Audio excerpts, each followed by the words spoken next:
Good morning, everyone. Bom dia a todos.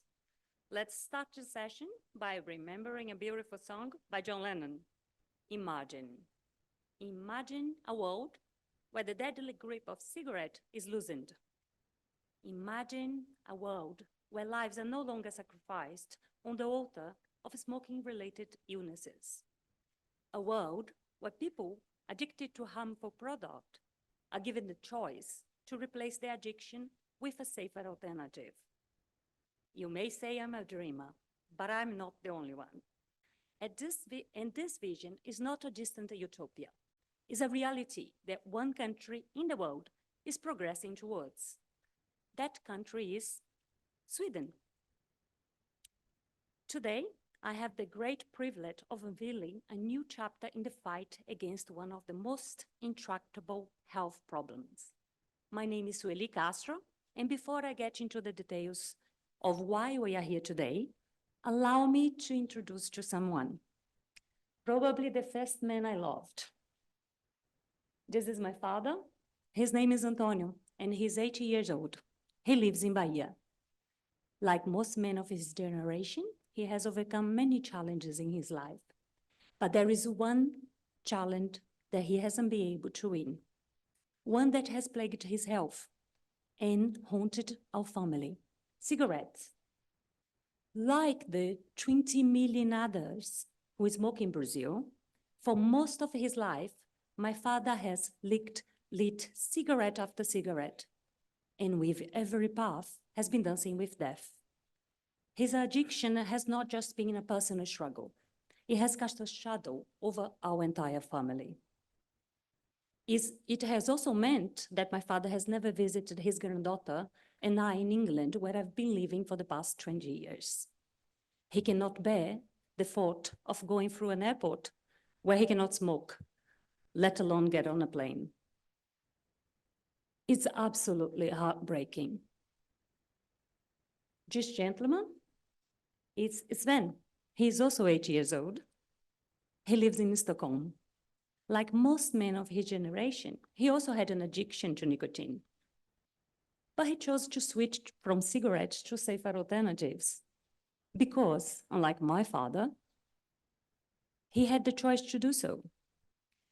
Unlike so many other countries in the world, Sweden has adopted a progressive and comprehensive approach in the fight against smoking. It's an approach that combines smoking cessation and prevention measures with policies that enable people who smoke to choose alternatives instead. Safer alternatives include snus, Sweden's most famous oral tobacco product, as well as e-cigarette or vapes, and oral nicotine pouches. They have based their policy on what we call the 3 A's. Sweden has made those products affordable, accessible, and acceptable. As a result, millions of Swedes, young and old, have made the choice to leave cigarettes forever and switch to safer products. My father never had that choice. Neither do 20 million people here in Brazil who continues to use cigarette because current policies have left them behind. We are here today because we believe that everyone, not just a privileged few, should have access to alternatives. They are less harmful for their health, as we believe that nobody should be left behind. And that is precisely why we are here, because there are solutions that are within our reach. Now, for centuries, people have smoked, and for decades, governments around the world have tried to get people to stop smoking. But today, smoking rates remain high. The World Health Organization says around 1.3 billion people continue to smoke. We cannot keep trying the same policies over and over again and expect a different result. What we can do is to embrace pragmatic policies, just like Sweden did. Harm reduction as a concept has been saving lives for decades, from the introductions of seatbelts to bike helmets, from condoms to child-proof packaging. As a society, we find ways to reduce the harm of potentially dangerous activities. We've done this because we have recognized that it is impossible to eliminate the harm altogether. Tobacco should be no exception. It's easy to say that people should quit, and yes, they should. But sometimes they cannot. Sometimes it's simply impossible. Nicotine is addictive, but it's not what causes all the harms we know are associated with smoking. Smoke-free alternatives such as vaping products, nicotine pouches, and snus have been scientifically proven to be far less harmful than smoking. Since Sweden has embraced these alternatives, the shift in the country has been drastic. And the evidence is clear. Sweden will be the only country in the world to be officially smoke-free when its smoking prevalence falls below 5% later this year. Looking across to Europe, you see that smoking rate is 5 times higher than Sweden's. As a result, Sweden's incidence of cancer are 40% lower than the rest of Europe, which means nearly 40% fewer cancer deaths. In nearly every other country in Europe, tobacco-related deaths are at least twice as high as Sweden. Research shows that if other EU countries followed Sweden's path, around 350,000 lives could be saved each year. And it's just not European nations that can replicate the Swedish success story. Today, we'll hear from a Smoke-Free Sweden campaign that will show that 1.3 million Brazilian lives could be saved if they replicated the Swedish experience. We also hear from leading public health experts, politicians, and consumers advocates from around the world who will speak to the life-saving potential of Swedish-style policies, which brings me to why we are here today. Today, I am honored to be officially launching Quit Like Sweden. Quit Like Sweden, or QLS for short, is a platform with very big ambitions. The platform will encourage, will assist, and enable other countries to recreate the Swedish experience. Making people aware of the Swedish success isn't enough. It's vital that countries recreate the Swedish experience and get the same results as Sweden did by adopting a comprehensive approach to tobacco control. That means the familiar cessation and prevention measures must be complemented by policies that enable smokers to switch to other alternatives. Quit Like Sweden will enlist international experts to the cause, and this platform will serve as a support whenever anyone, anywhere is considering reducing smoking rates. Quit Like Sweden will be a hub for all stakeholders, from policymakers and governments to NGO, the media, to understand how Sweden has achieved the success and what they can do in their countries to fulfill the same mission. Because at the heart of Quit Like Sweden, there is a mission. A mission to one day make smoking history. A mission to give smokers, like my father, regardless of where they live, the hope that one day he's just not going to be another sad statistic.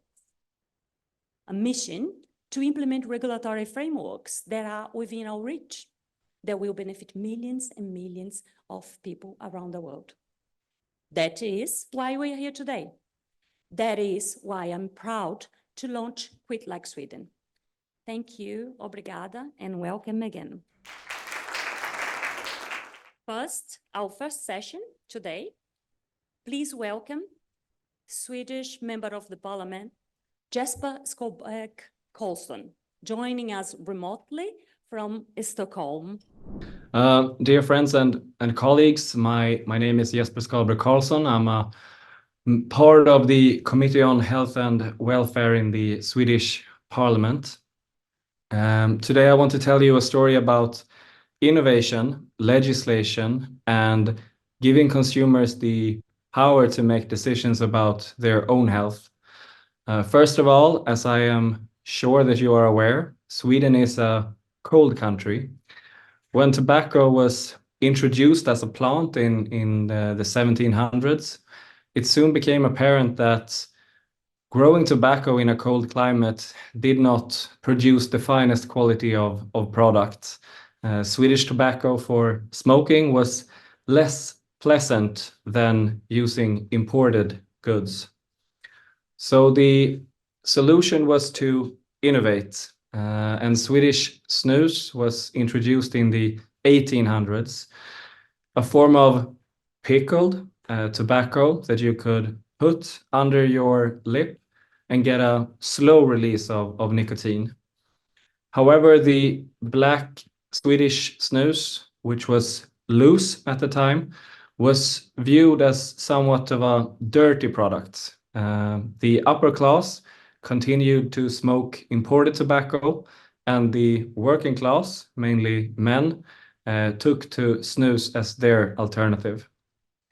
During the Second World War, modern cigarettes were cheap and made their way across Europe. Swedes, with their now long-time use of snus, kept on using snus. Smoking rates were therefore lower than they were in Europe, while overall tobacco use was comparable to that of other countries. Men used snus in their construction sites, hands-free, while the rich population and women kept smoking in their own salons. In the 70s, however, Swedish innovation of snus took a major leap. Using cut-up tea bags, loose snus tobacco was made into a portion size, and this meant that snus became more accessible and a lot easier to use. Later, in the 90s, a white portion, looking a bit like this, was introduced with a less runny feel, and suddenly men took to snus, not as a way of just replacing cigarettes. Instead, they used snus as their first tobacco products. Then in the 2000s, the nicotine pouch was introduced, looking a bit like this. And nicotine pouches are, in a way, snus without tobacco at all. Instead, it is a pouch with nicotine, the ingredient that tobacco users are looking for, but without the black and rugged feel of ordinary tobacco. And in the 2000s, we have seen mainly women taking to nicotine pouches as a way of replacing cigarettes.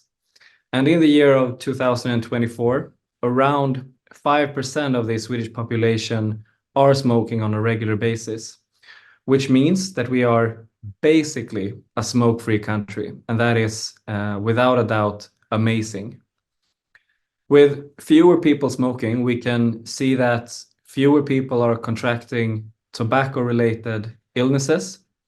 This means that people live longer lives, and the strain on Swedish healthcare is reduced.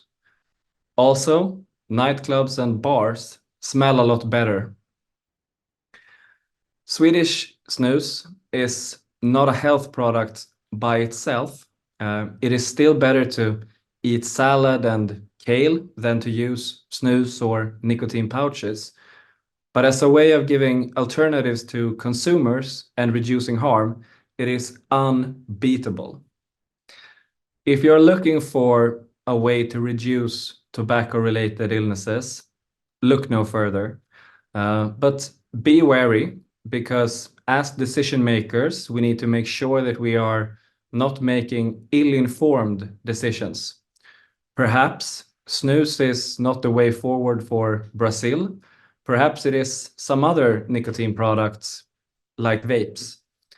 And perhaps there are additional measures to be taken to make sure that a Brazilian way forward is made for Brazil, not for Swedes. And in that regard, let me just mention 3 short topics. Number 1, kids should not use tobacco or nicotine products. Keeping these products out of hands of the younger generation must be given a top priority. Number two, consumers can make their own decisions regarding their health. It is not our job as decision makers to say that everyone should use snus or a vape. Rather, it is our job to make sure that all tobacco and nicotine products have relevant information on them regarding the health effects. Then consumers themselves can make informed decisions. And number three, the most important one perhaps, there are no nicotine-free countries, but there is a way to reduce smoking rates. And my hope is that Brazil wants to make that journey, because longer lives and lower cancer rates is a great deal, both for people, their families, and for the government and the country. Thank you. Thank you very much, Jesper, for your insightful history of snus and all the information you have given to us. Thank you so much for participating. I know you have a very, very busy schedule and you made time to be here speaking to us, speaking to people in Brazil, to say how important it is that people have the right to choose and choices available for them to use less risky alternative. Thank you so much. Just to let you all know, the next speaker is Brazilian MP, member of the parliament, Senator Soraya. She's just arriving upstairs, so please bear with me. She's just coming down. She's also, as all politicians, I guess, on a very tight schedule. She has the commitments, so she's gonna come and speak to us about her project, her law project in the Senate. And she'll be here shortly. We actually didn't think she was gonna make because she has other commitments, but she's just upstairs and will be here shortly. So please bear with me. Good morning. I apologize. I'm a bit hoarse because of air conditioning. I speak too much and I'm a bit hoarse.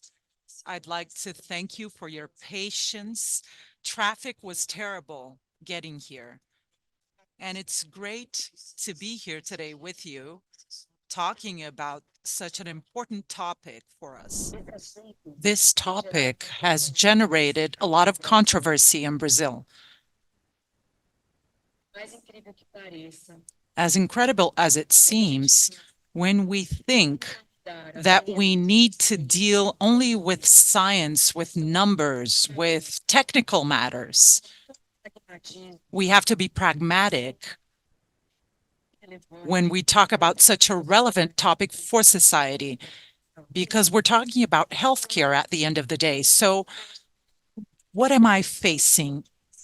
Me and those that are with me in this campaign, we're working a lot on this topic, and we're facing ideologies, the politicization and polarization of such an important topic. But why is it that this bothers us so much here in our country? I will translate to you a very controversial issue that we have here in Brazil and the legal limbo that we have in Brazil. Anvisa, our National Health Surveillance Agency, has the mandate to deal with this topic, and it has the mandate to clear and to release and permit that products are marketed in Brazil. But Anvisa prohibited the sale and the imports of e-cigarettes, but at the same time, it's not prohibiting in Brazil consumption of these products. Theoretically, I wanted to have an electronic product to show you. Does anybody have one so that we can show? It's easier to understand when we show this. Theoretically, what you use and consume is what you have inside this container and not the device itself. In the discussions that we are having, that we have in National Congress in Brazil, members of parliament and experts say that they're against the e-cigarettes. they're against people smoking e-cigarettes. And I asked them, tell me what is inside this product? Because in Brazil, you can buy this everywhere. So smuggling is happening and is happening more and more, but nobody focuses on this topic. And I ask the experts, what's inside? And they don't know. What is the person inhaling? Nobody can tell me what is inside. Why? Because it's not regulated in Brazil. So we asked Anvisa to adopt a stance about this topic, to have a clear position about this. And we're facing a lot of difficulties. And the public consultations, when they talk about this subject, they only talk about theses that are against the product. Several people say in these public hearings, a person died, a young person died in a certain place. And I ask this person who said this, please present the death certificate for this person who died. And they don't show any evidence to back it up. And they say that lots of people are dying because they're smoking vapes and e-cigarettes. They don't know the difference between vapes, e-cigarettes, heated tobacco. How many people died? I ask usually. Are you saying that thousands of people are dying? Tell me how many people are actually dying from the products and where you got this data. What's the source for this data? Because not even the Ministry of Health has information about this. So what happens is that they say that we're lobbying for the tobacco industry. And I receive everybody in good faith. I receive people from all of the sectors that are authorized in our country, and I'm open. My doors are open to anybody who wants to speak about this topic to me. And I post this on my public agenda. I received the tobacco industry in my office, and they asked me about it in an interview.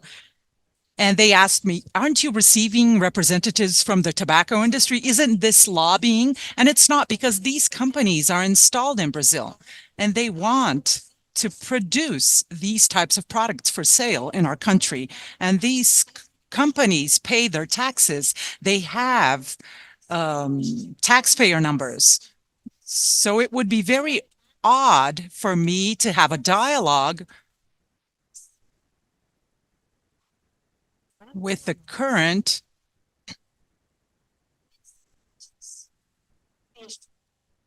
resellers of this product in Brazil. Who are these resellers?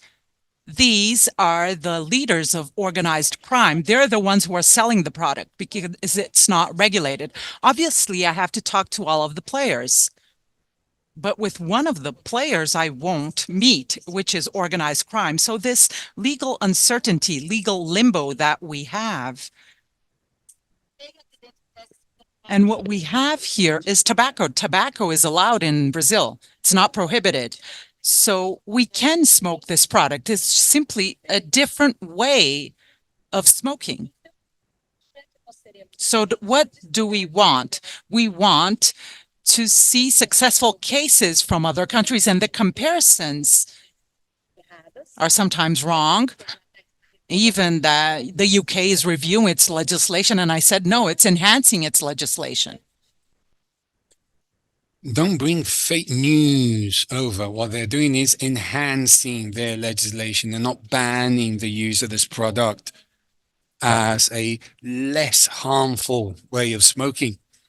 And comparisons are only done with countries that are countries that we should not mirror ourselves in many different areas, such as GDP, economy, HDI. These are just countries that are at Brazil's level and below. And even when we talk about this here, many parliamentarians, okay, believe you me, they start screaming.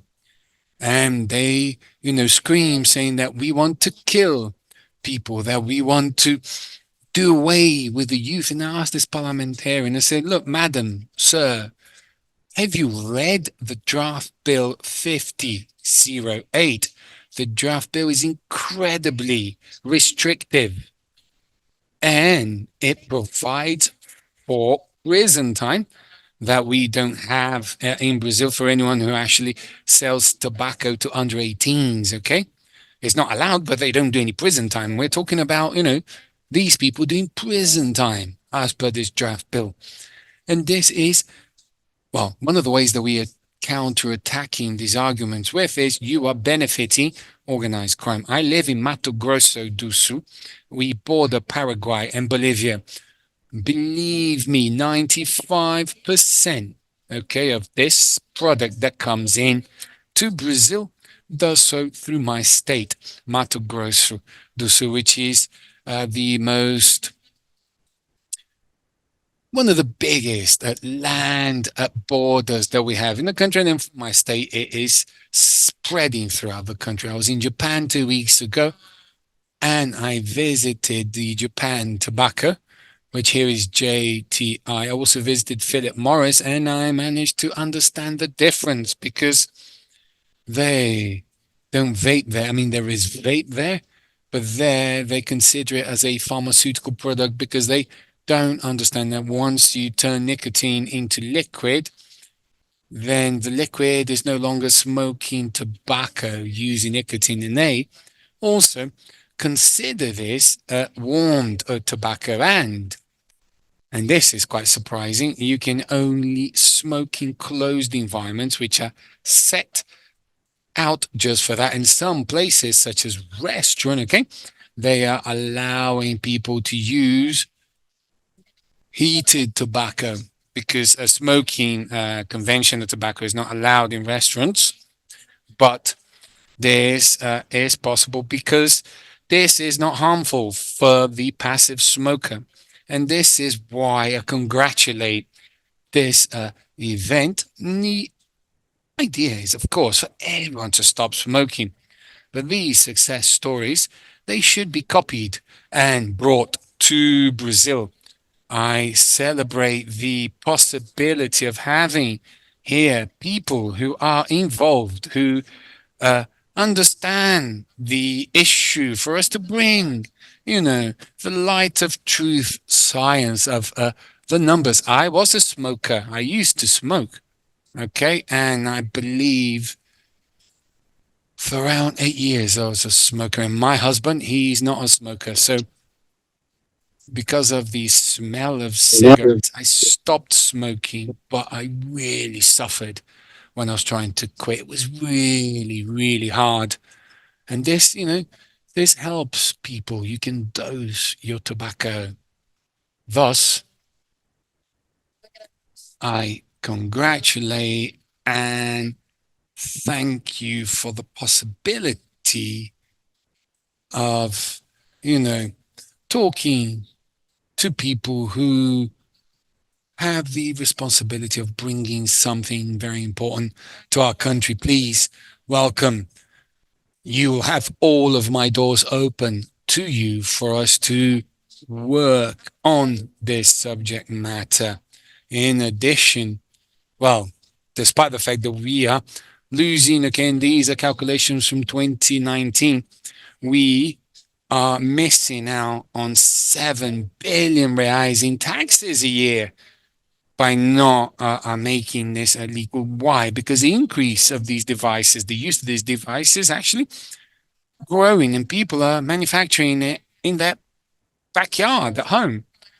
And then they are manufacturing substances to smoke using products, using material, if you will, that are, of course, not supposed to be used for this and can be incredibly harmful, such as kitchen cooking oil. And that is really, really sad. People are manufacturing this in their backyard and they're selling these products, and then they reuse the vape many, many times. So what I consider the biggest difficulty at the moment is to deal with ideology.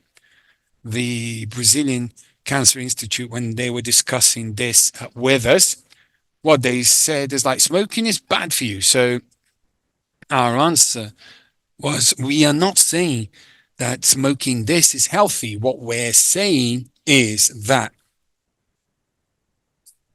all evidence points us to the fact that this is less harmful. And then they also say, but research are being sponsored by the smoking, tobacco industry, but any serious industry that wants to continue, they want to work on this. So they want to work with the bad part of the conventional cigarettes is the burning of these substances that has great toxicity. And of course, a very rich industry, they want to improve the product all the time. But there is also research being done by governments, okay? There are other papers being written. So this is a trend in humanity, and we are really not up to scratch on this. And our big fight is to try and convince people. And then we have a big fight, for example, the finance ministry. They understand the issue. They understand that this is less harmful. They're not just worried about taxes. And they understand that this is a transition. And they, are fighting with the Ministry of Health because they don't open their doors to address this in a more technical way. But then people also use those nicotine patches. Okay. Which, again, this is another way of consuming nicotine. The person has the right to do that. There is a great senator who is no longer in office, and he once said to me, he smokes heated tobacco, and he said to me, Soraya, I think all of this is really, really bad, and I can't get my head around this because as a Brazilian, I would like to have the right to choose the best for me.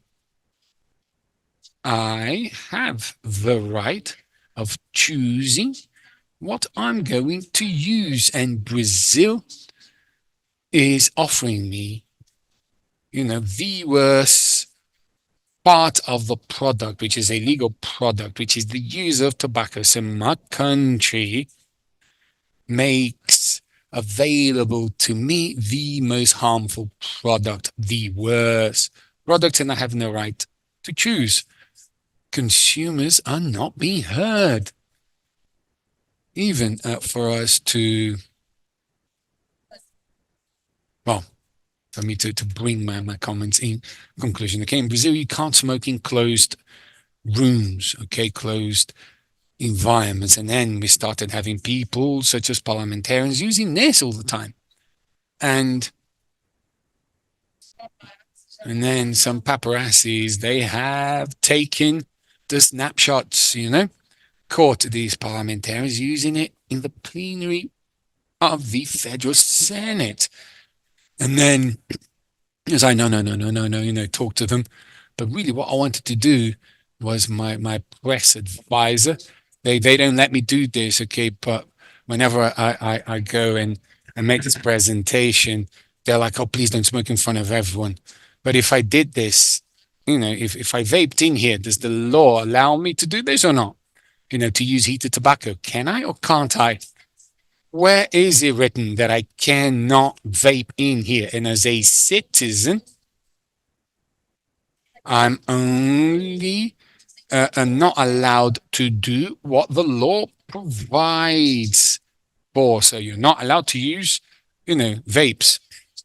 But as there is no rule, yes, I can. I can. Whatever is not provided for in legislation, I can. So I could. I'm not going to do that, of course, but because if I do that, it'll be scandalous. I am certain, surreal anyway. But I say this because I'm trying to be very pragmatic about the situation and really explain the situation that we're experiencing at the moment. And I thank you very much for the opportunity. And my doors will always be open. And thank you for the opportunity of being able to grow together with all of you. Thank you very much. Hi, everyone. Can you hear me? Senator Soraya will have to depart very soon because she has a very important mission right now. She has another commitment that requires her presence. But we're going to have CEO of We Are Innovation, Federico Fernandez, that's going to speak next, and then followed by two harm reduction advocates, Miguel Okamura from Tobacco Harm Reduction Brazil, and Alexandre Lucian from Direta. So please welcome him on stage.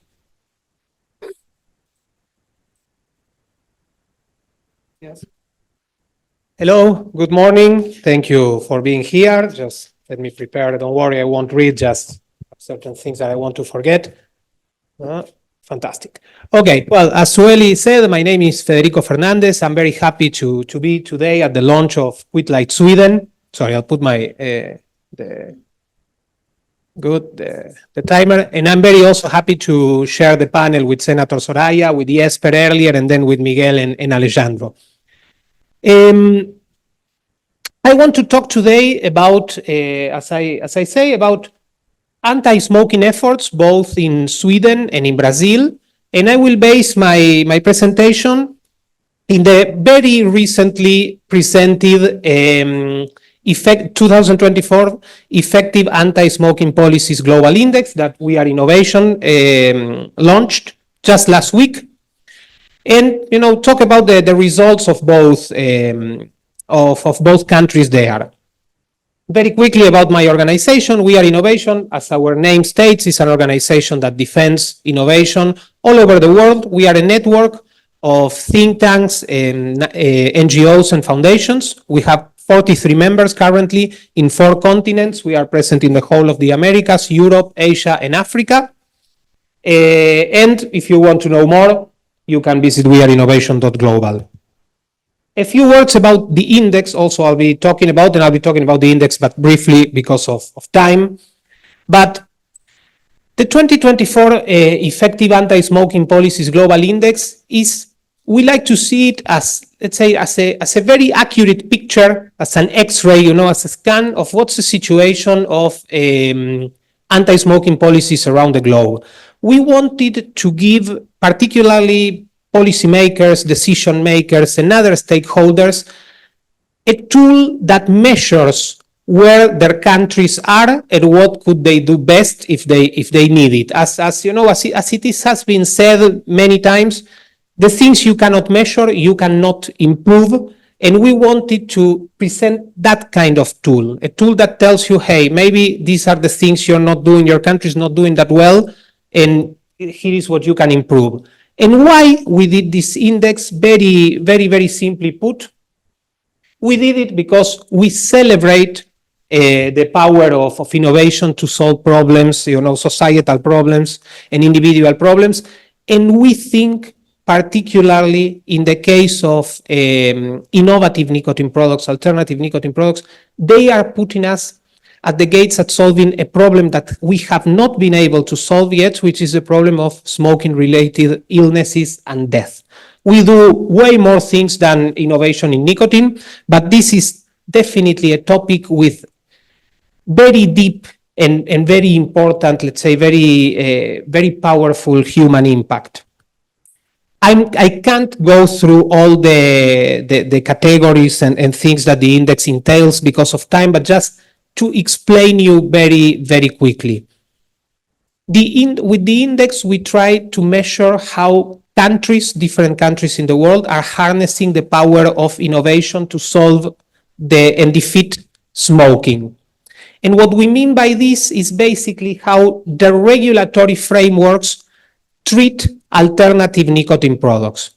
The products that we have measured are vaping, heated tobacco, nicotine pouches, and snus. And we have measured them in 11 categories. You can go to the website of the index, sorry, because I unfortunately don't have time to explain them all.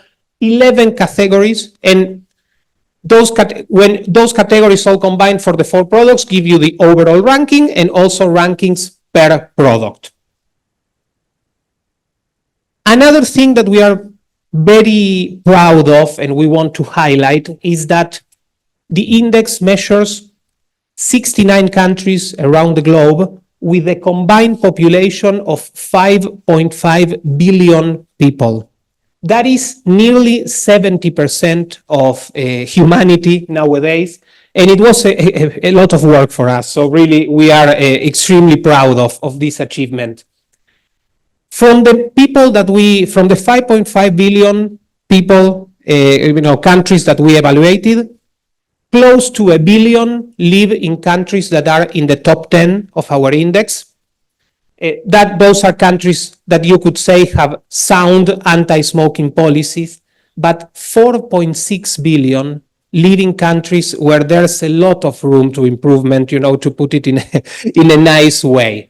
So just a little bit, before going to Brazil in particularly, let's talk about who the world champion is. I mean, not the world champion in football, because that would be a different talk, but who the world champion of the index is and who's not doing that well. The top three of the podium of our index is composed by England, Sweden, and Slovakia, closely followed by Ireland, Czech Republic, Switzerland, Lebanon, Greece, the United States, and Spain.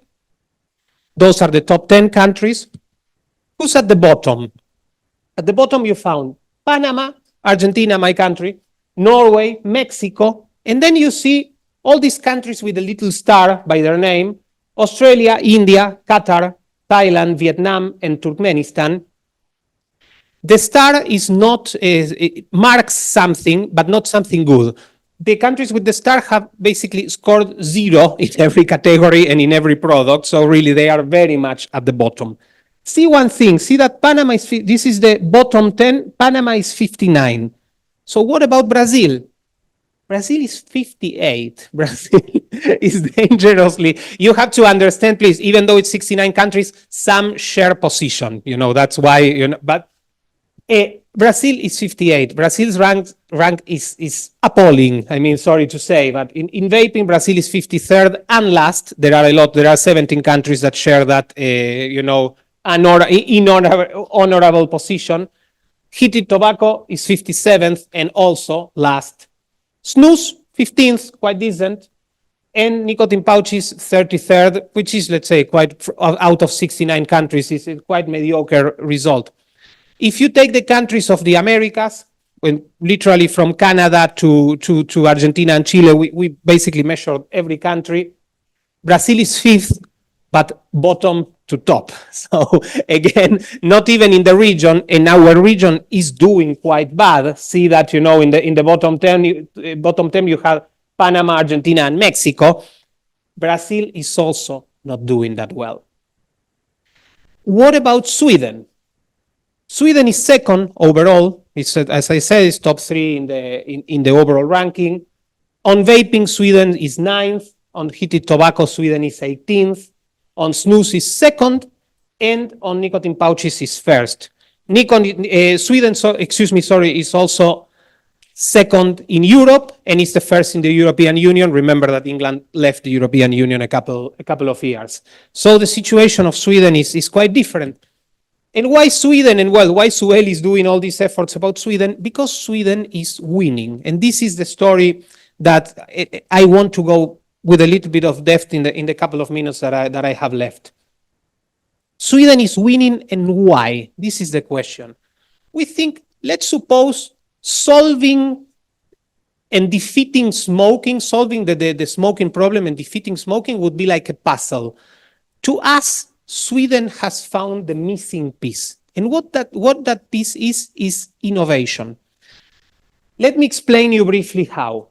Sweden is a very good student of the World Health Organization and the European Union, which you could say, I don't like the phrase because I think it's being used to things that have nothing to do with, but they proposed the so-called traditional tobacco control measures. That's okay, perhaps. Sweden also has invested a lot of money educating its population about the risks of smoking. That's very important. But Sweden has allowed also innovative and alternative nicotine products, safer nicotine products, to play an important role. And that was what Jesper and also Sueli in her introduction was telling us. What I, sorry, this was my mistake. It's 5 key decisions. Sorry, so it's 4 plus a bonus. Let's see what Sweden has done. Let's try to dissect it a little bit more. Particular, as I said, the index measures 4 safer alternative nicotine products: vaping, heated tobacco, snus, and nicotine pouches. The situation in Sweden is all those products, the 4, are legal and in general have quite a smart regulatory framework. And one of the important things I want to highlight are the following. These products in Sweden are accessible. What does this mean? That these products can be bought and purchased across different retail channels, and these products have relevant information. They don't have terrorizing information. This is just to give you an example. Very recently, a person related to the Ministry of Health in Spain posted on his X account, or formerly Twitter, a picture of a vaping product that said cancer flavored. I mean, that's ridiculous, but that's really bad. And sometimes the information that alternative nicotine products is similar or the same as combustible nicotine products, and that's a big problem. That doesn't happen in Sweden. Another thing that doesn't happen in Sweden, and again, think that our index is an anti-smoking index. The person we have in mind is people who currently smoke. What Sweden has done to safer nicotine products is it has made them acceptable. These products are found in different levels of nicotine and in different flavors. This makes them more, let's say, suitable for people who want to change, who want to switch. Nobody wants to go for a bad photocopy. If you have, for instance, vaping only with combustible cigarette flavor, you will probably keep on smoking, and with good reasons to a certain extent. And these products are also affordable. This is reflected in taxation. Snus is taxed way lower than combustible cigarettes. This reflects the different levels of risk or safety of the products, however you want to measure them. These 3 A's of acceptability, accessibility, and affordability also cater to certain gender sensitivities. Jesper mentioned it very quickly. In Sweden, something very weird happened, which was that more women than men smoked. Why? Because snus was not acceptable. The original snus in particular is quite a, not very good looking or smelling product, you have to admit it. It flows from your mind, it stains your fingers. Nicotine pouches and vaping are way more important for women than men, and there are opinion polls that, by the way, show this. I can share it with you. I can share them with you if you want. And also, nicotine levels and flavors are more important for women than men. It's highly problematic when you go to policies of one size fits all. Sweden did not do that. And last, but definitely not least, and I don't want to make the case of Sweden an absolute, no country is perfect. And, for sure, Anders is from Sweden, and he must be thinking, yeah, maybe this guy, is talking too much about Sweden. But Sweden is doing a lot of things great. And one thing that Sweden has achieved is that thanks to an open mind of their population, of some decision makers, of some people of the health, related sciences and things like that, it has created an open environment for innovation. Innovation doesn't grow in a vacuum. Innovation needs fertile soil. And for that, the cultural attitudes towards innovation are extremely important. And Sweden has also achieve that, and that is part of their success as well. And I'm finishing in 2 minutes, don't worry. Let's go to 5 very quick conclusions. Firstly, abstinence-only dogma is barbarically anti-scientific, and with this what we are thinking of is the false dichotomy that current smokers are faced with, which is quit or die. There is way more in this spectrum than quitting or dying. And safer nicotine products are definitely a way in which you can quit smoking, but not necessarily quit nicotine. Secondly, you don't have to throw everything. Don't worry, for everybody, don't worry. It's not that you have to throw everything through the window. Some of the traditional measures, as Sweden shows, have worked, but to a certain extent, and I would dare to say to a certain ceiling. But you have to keep, doors and windows open to let innovation and let innovators do what they do best, which is improving our lives. Third one, I didn't mention on purpose. Sueli said a lot in any case at the beginning. Sweden has a lot to show. Sweden is about to become smoke-free 16 years before the European Union goal, which we don't know if the European Union will reach or not. Sweden has the lowest smoking-related diseases prevalence within the European Union. And as Dr. Farsalinos always says, and I always quote him on this, Sweden consumes nicotine a little bit above, I believe, the average of the European Union, but the smoking-related diseases have plummeted. This shows you that these products definitely are safer than combustible cigarettes. There are a lot of valuable lessons for for Brazil. And now we have a metric, perhaps, to see if Brazil is improving or not, which is the anti-smoking index. I hope I can come maybe next year and Brazil has improved. Maybe the ideas and the projects of Senator Soraya are improved or some other, and not prohibition. And prohibition is not the only way regarding most of alternative nicotine products. And last but not least, and with this I finish, I want to leave you with a great piece of news. I don't know when humanity faced the possibility of saving 1.3 billion lives in the course of a century. And that's what we are facing now. We can save a lot of people's lives if they switch from combustible cigarettes to safer alternatives. I'll be here all day. If you want to chat about what we do in We Are Innovation, happy to do so. If not, you can visit us online. You can go to antismoking.global to check the index. And thank you very much for the invitation.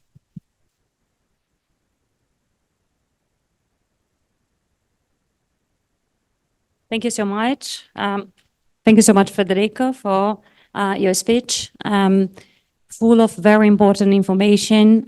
Here in Brazil, sadly, a lot of this information is not really available. People don't know a lot about it.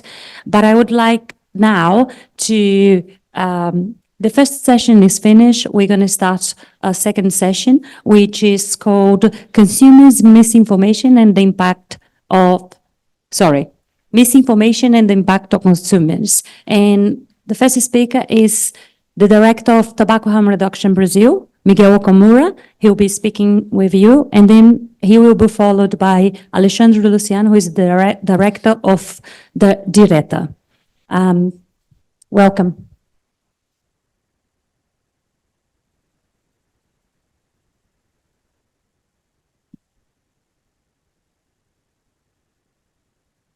Bom, primeiramente, First of all, good morning to all of you. It's a privilege to share with you, with all of you, a bit of our perspective concerning this topic of e-cigarettes, harm reduction, and so on. I'd like to highlight the importance of this event, and especially the timing of this event, the moment in which it is held, because we're in the midst of a very large and very polarized discussion about this topic in Brazil. I also want to thank the presence of all of you, because I see that we have consumers in this room today with us. And I'm very glad to see that you're here today with us. To start, I want to tell you about my own story, because differently from others who are speaking here today, I'm not necessarily a scientific researcher on the topic. I'm an electric engineer.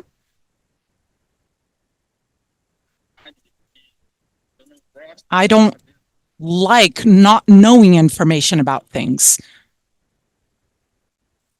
And I didn't know what to do when I was trying to quit smoking. I started smoking late when compared to the official data that we have in Brazil. Smoking in Brazil, according to INCA, which is the National Cancer Institute in Brazil, it's considered a pediatric disease because people start smoking before turning 18 in Brazil. But I started after that because of adult stress. I became very stressed in my adult life. I had just entered the engineering school and I had a lot of pressure because of the studies, and I smoked for 7 years. And in the 2 last years, I was trying to quit smoking desperately, but I couldn't do it at all. I tried everything in my reach and I couldn't quit. And that's when I discovered vape. In the beginning, and I think it's correct, I was very suspicious of the solution. I wasn't absolutely sure. I didn't have knowledge or information about vape back then, and it was very hard to have access to this type of information. What I can say is that when I was conducting this research to discover if vapes would be useful to me or not, thank God we didn't have so much controversy back then about the topic. And after reading a lot, researching a lot about the topic, I adopted the electronic cigarettes. After I found studies about the experience in the UK, I saw the studies from the King's College, the Cochrane report, and there's a systematic review. They call a live review about the topic. And I was very pleased to find this scientific information. But science keeps updating constantly. So we need to continue researching the topic as consumers. And I like to speak. I started a podcast to share information about these discoveries, these findings concerning vape. There's something that Senator Soraya said. She said that she was a smoker, and for her, it was very hard to quit smoking. For me, I gave up several times. I tried it, and I would give up. I would continue smoking. I know how frustrating it is. I know that it's very hard. I know what it is to deal with this thirst that you can't quench with water or with anything else. You need nicotine. I know it's hard. And after Vaporacast, which is my podcast, I understood the need of doing more than that, because the taxpayer, the individual, has a certain reach. And that's why I felt the need of creating an organization of consumers. And we also have another one, which is Direta. Alexandre is here. He will speak on its behalf, so that the consumer's voice could be heard. That's why the organization was created. Concerning misinformation that we have, this was well illustrated by Senator Soraya. There's a good side on being a consumer in an event like this. I don't need to bring the numbers. We have experts who will show you the numbers. I don't have to do it. My role here is to talk to you about how I feel about this theme. And to be quite honest, the more we advance, the more we're able to talk to people and push this agenda, the more frustrated I get. Because as Senator Soraya said, this is a topic that is not being debated with scientific foundations in Brazil.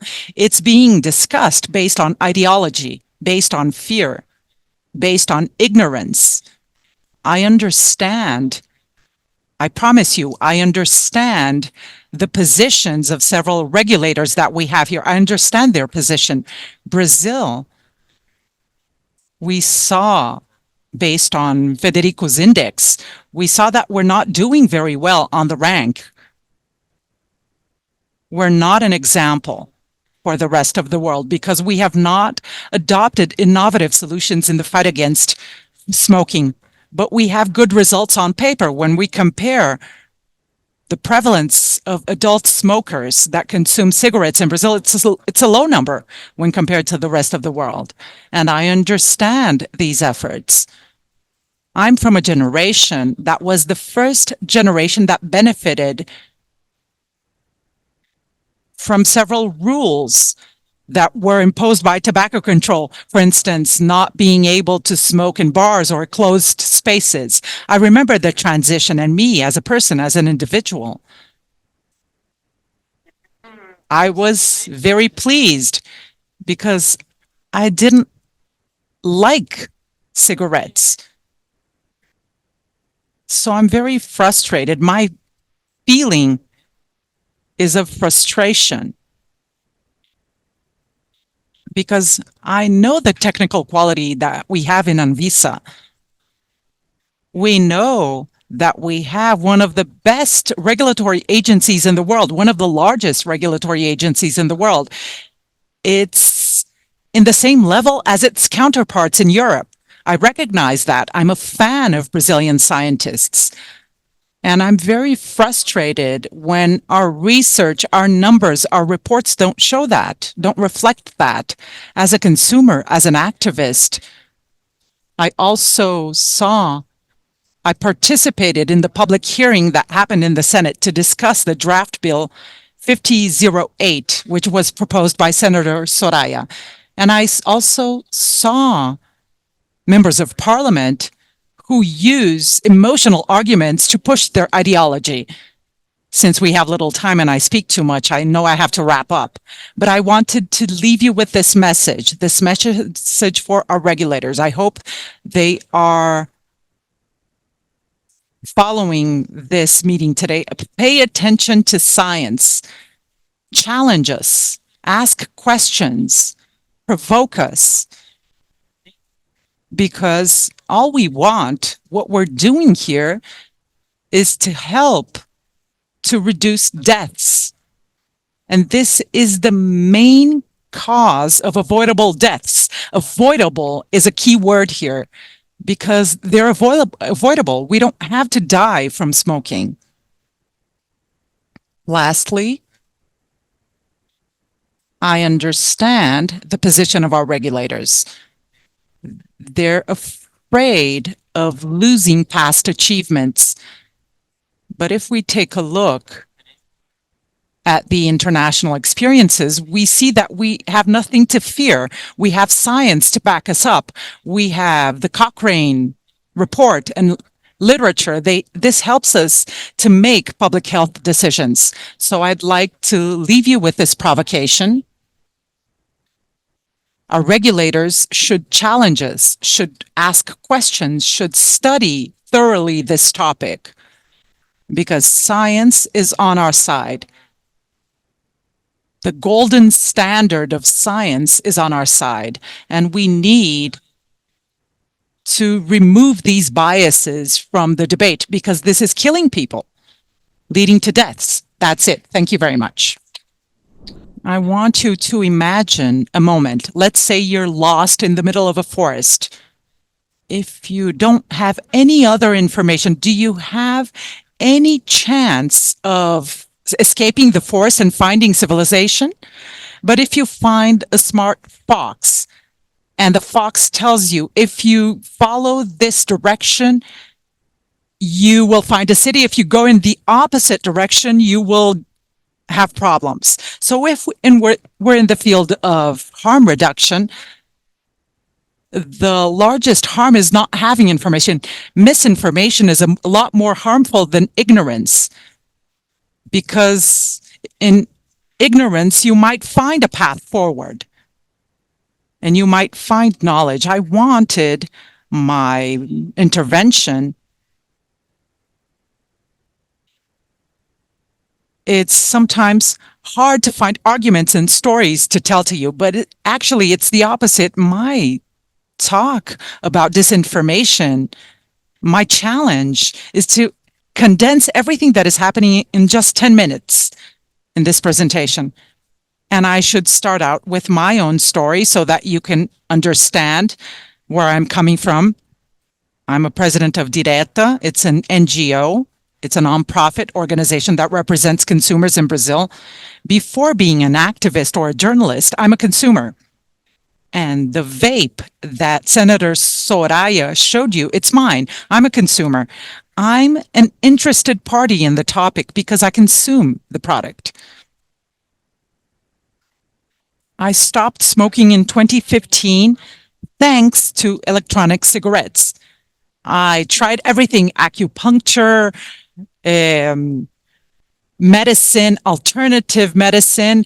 I smoked 3 packs of cigarettes per day, and I have had given up on quitting up until the point in which I found the e-cigarettes, and that's when I stopped smoking traditional cigarettes. As a nerd, I started to study the topic. I became a consumer.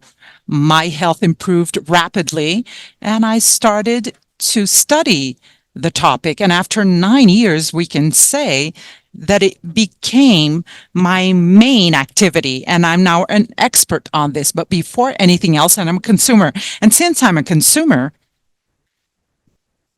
I am in over 50 different groups on WhatsApp, on Telegram, without counting other social media.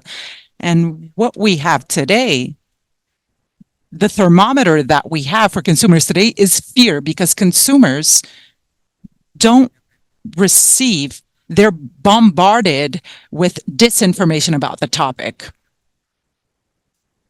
And how do we analyze, identify, separate this misinformation? We have disproportionate weight given by the media, which I need to mention without judgment. Okay, I'm being neutral here, but just showing reality. The fact is that the media does give disproportionate room to a contrary narrative. Very recent, okay? There was a lady in the UK. She was mentioned by the Daily Mail, Akali Oskert, and this girl was seen on the media that she had her lungs collapse because of vaping, and that her life expectancy was 40, 50 the most. I've really cannot remember how many pieces were published about this information. And then a few days later, I think on TikTok, this girl went onto these social networks and made a video saying that 90% of information was fake, okay, that her doctor nor her had confirmed this. She did say that she did have her lung collapse, but there was no association to vaping electronic cigarettes, and there was no such thing as life expectancy 40, 50 years for her, and that the Daily Mail really had provided fake news. Was this video shown on the Brazilian media at any time? No. We had an interesting case also, singer Zé Neto, who went on his socials and said, look, I have a health problem because of electronic cigarettes. My voice is not up to scratch. He cancelled some gigs. And again, the media was on this non-stop, and it was used actually in the hearing last week by a organization who is against regulating these products.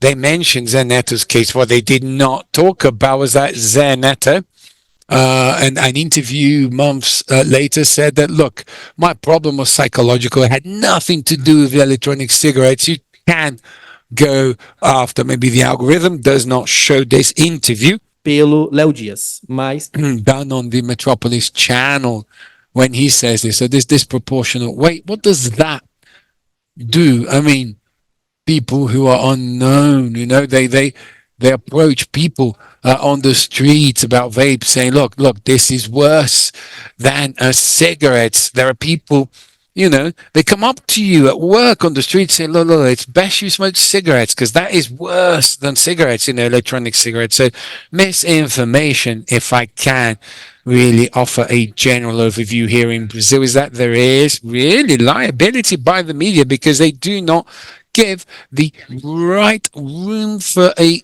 counter narrative. It's just a narrative against this. Me, okay, I have many times tried to find a place of speech on the media as a consumer after founding Direta as a more formal organization with a sort of higher, big weight. But this is very difficult. It's very, very difficult for you to get room in the medium for us to use our 3 minutes to the best of our ability. There is also the fact that some health organizations, some organizations that address this issue who are against the legalizing of these devices, some characters, if you will, they also use things out of context and not based on science. And if I have to choose among many, such as electronic cigarettes has more nicotines than conventional cigarettes, this is completely fake, clearly fake, and it's very easy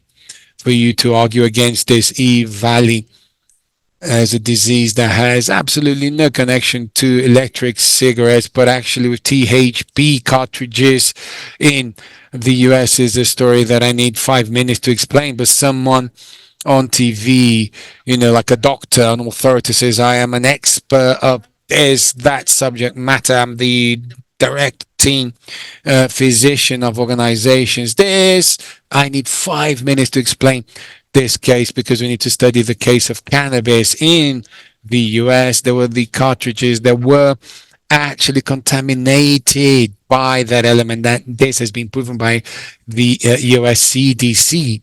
But the main bits of misinformation that we see in Brazil, so like the elephant in the room, as it were, is that electronic cigarettes is from the tobacco industry because the tobacco industry supports the regulation, as Senator Soraya mentioned. And under any optics, as it were, this electronic cigarettes, they do not belong to the tobacco industry. They do not hold most of the global tobacco market. I saw one post from Facebook from someone, okay, my 9 years of work, who brought these products from the tobacco industry and asked if anybody had this. These products are from China, okay? They are not from the tobacco industry. They are the ones who hold this. As an engineer called Hong Lee in 2003, he invented this. The tobacco industry only came in 2012. Do they want to regulate this? Yes, they do, but it's not the tobacco industry that is hijacking his agenda.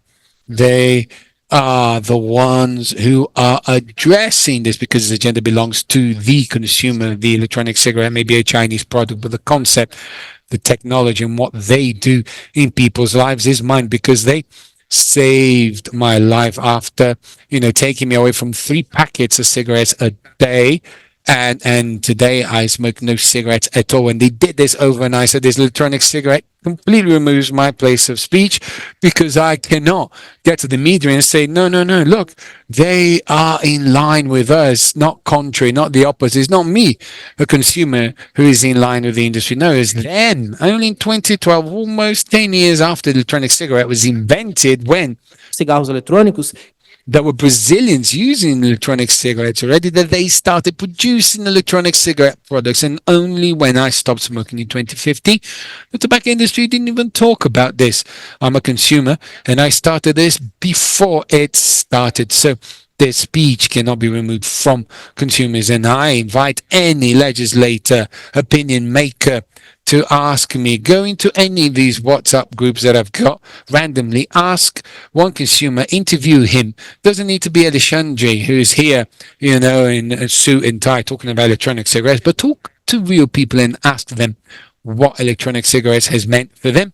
And then once more, thank you very much for your attention. Thank you very much for your time. Welcome back. I hope you have enjoyed the break. Please welcome Derek Yak, Global Public Health Consultant and Physician.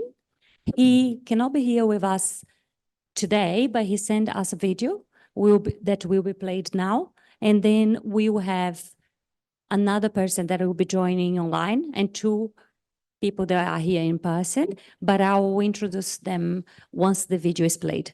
Thank you so much. Pleasure to speak to you about how we could accelerate progress in ending smoking in Brazil. I think before I start, let's just put this in context. Brazil has shown stunning progress in addressing most of the elements of tobacco control for the last 20 years. In fact, they were core to the very creation of the Framework Convention. They were one of the first countries, particularly in the developing world, to take the taxes to where they should be at a reasonably high level. They were one of the first to make sure they banned advertising.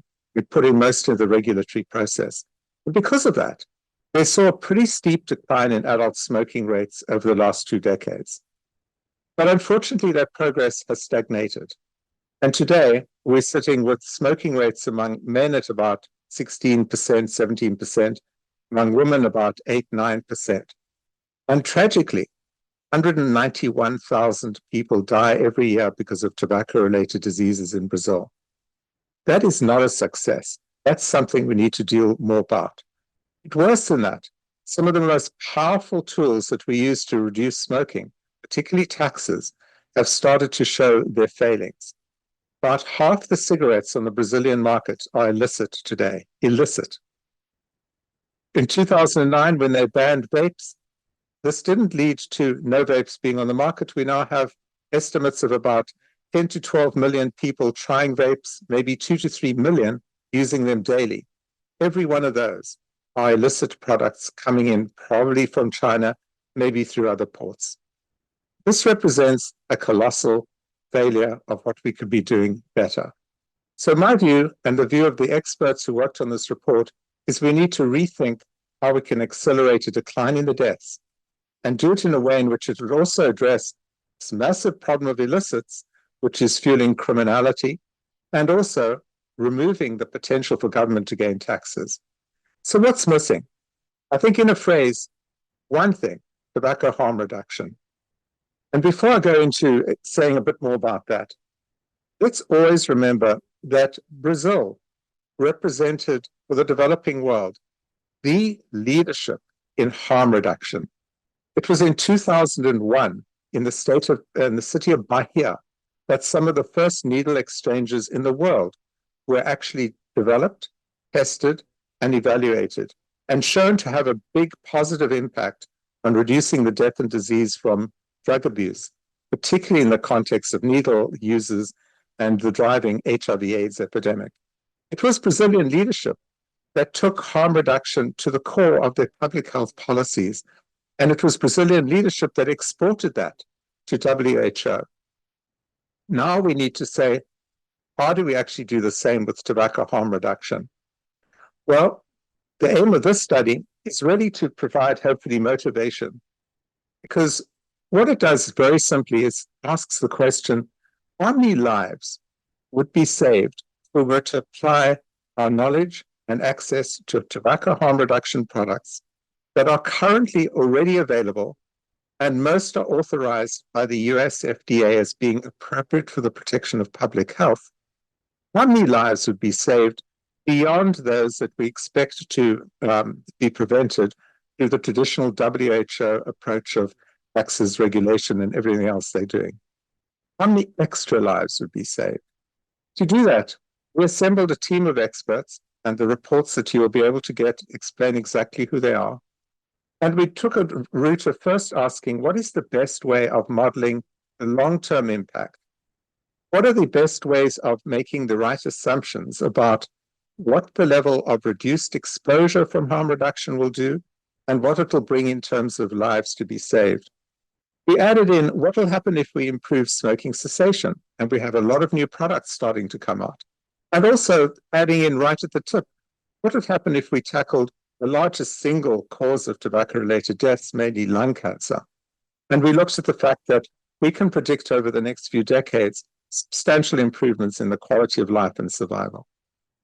We did this using very conservative estimates. So making assumptions that we believe are probably an underestimate of the true benefit. We then put it into the data, having the data on 191,000 deaths a year today, modeling it out over the next decades. And to remove the suspense, the result basically showed that 1.3 million premature deaths would occur less than the WHO estimates over the next few decades.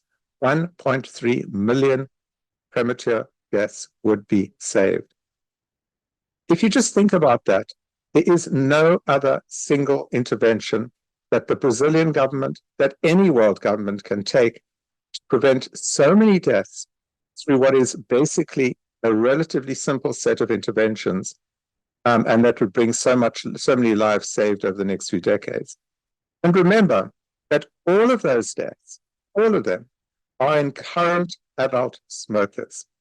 Adult smokers today in their 30s, 40s, and 50s will have substantial years returned to them, a decade to a decade and a half more, depending on the age at which they either completely stop smoking or they switch.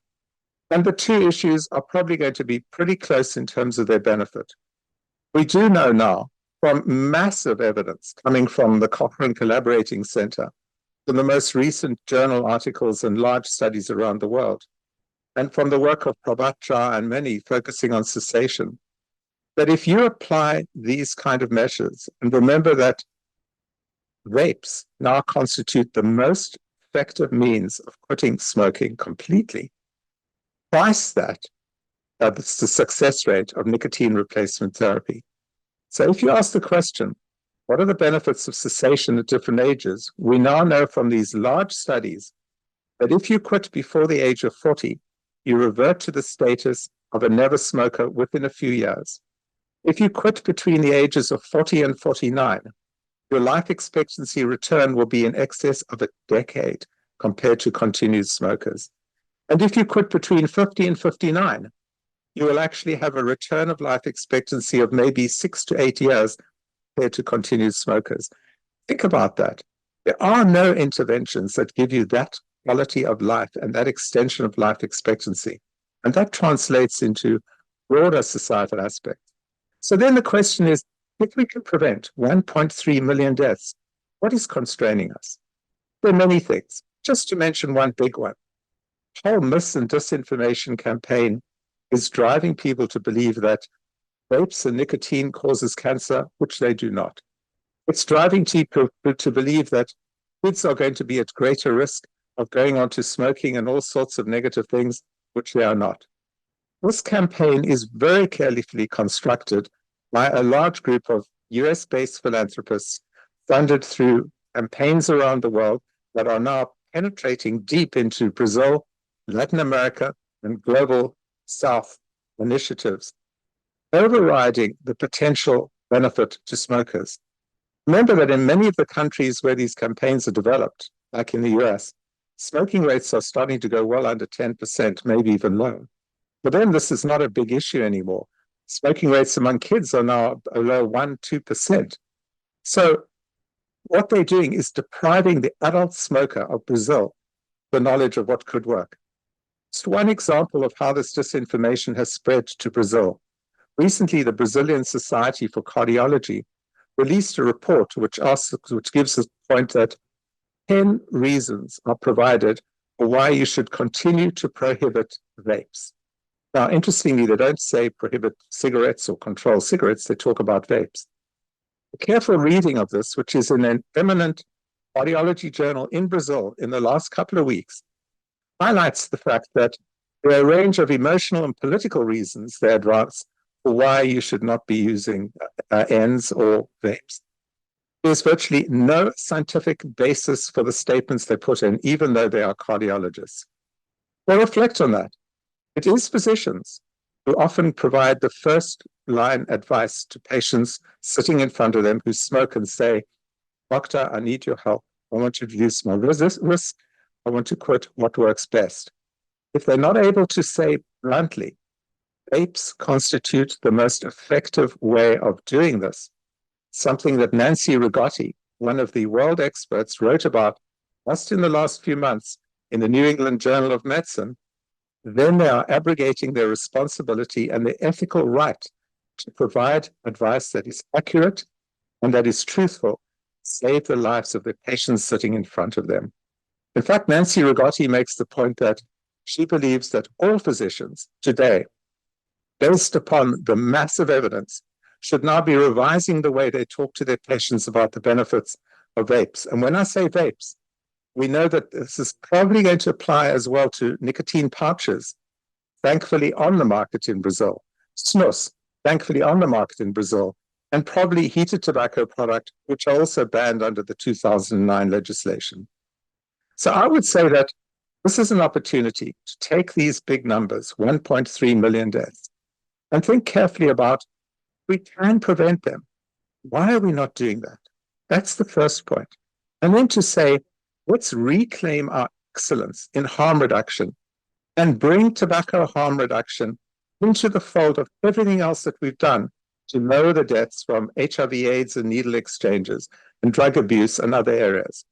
By doing that, Brazil would be able to reclaim its rightful place right at the front of being the world leader in harm reduction. Thank you. Hello back. Continuing the session, Public Health, what it means for Brazil, we now have Dr. Dylan Human joining us online, a former advisor to the Free World Health Organization, Directors General, and the UN Secretary General on Global Public Health Strategies.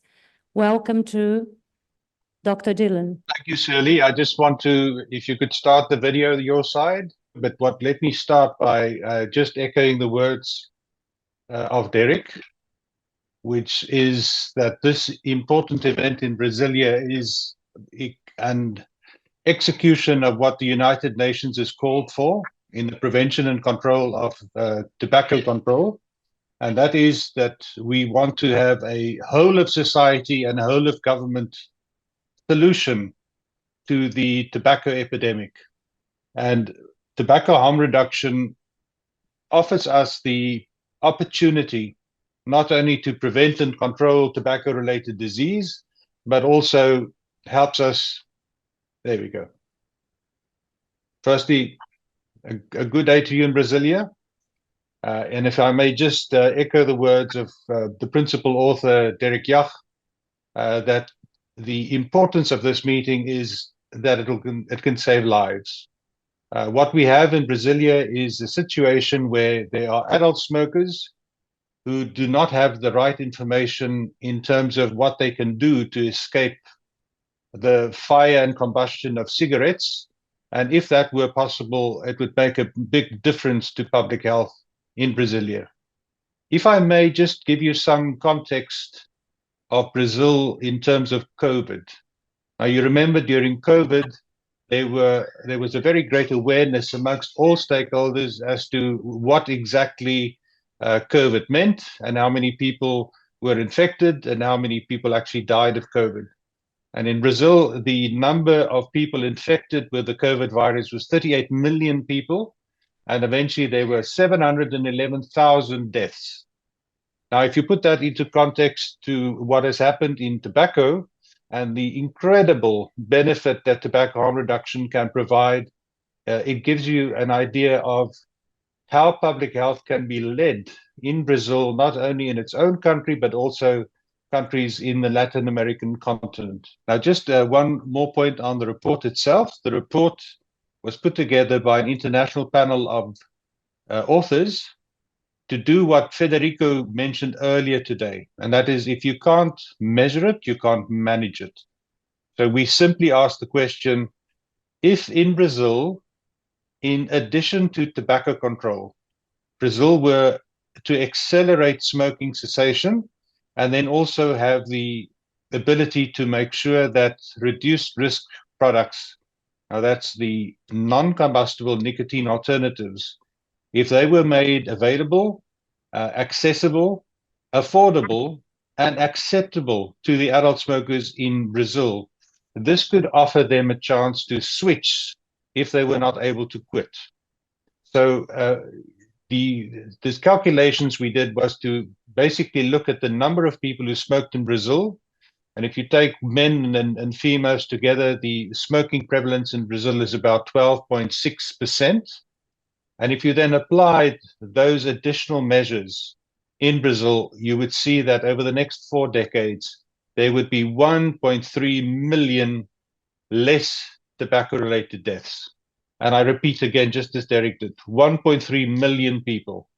So we're talking about people with a name and who would do very well if they were able to get away from combustible cigarettes. And then if they could not quit altogether, if they were able to switch to a non-combustible nicotine alternative. So that really is what we have postulated in our report. The report itself is already available online in English, and the Brazilian Portuguese version will be available within days.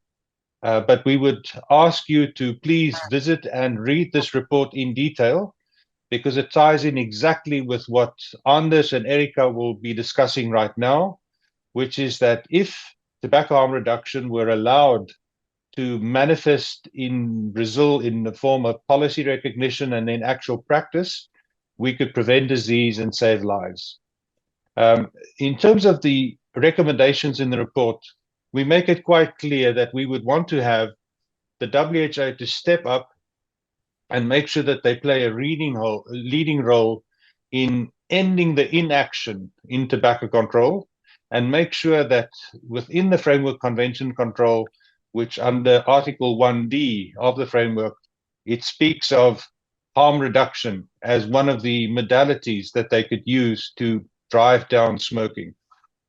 Secondly, we make the recommendation that the Brazilian government, as a leader globally, but then also regionally and nationally, could be a leading light in public health if they were able to bring risk proportionate regulation into play for the various categories of non-combustible nicotine products. And then I'd like to end by just highlighting the importance of physicians. While I was working for the World Medical Association, we worked very closely with the Brazilian Medical Association, and this stakeholder group is extremely important in any society.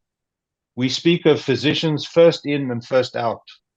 It was physicians in the United Kingdom and in the USA who were the first to quit smoking and start advocating for other harm reduction methods to get out of smoking.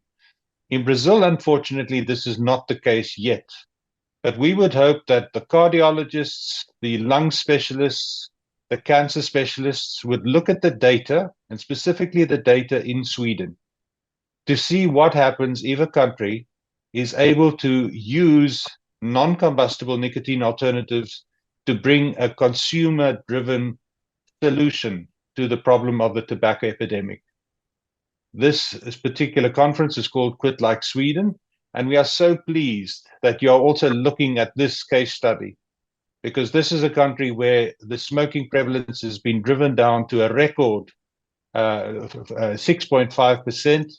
And in fact, it's gone lower to 5.6%, and the magical end game or goal would be 5% or less.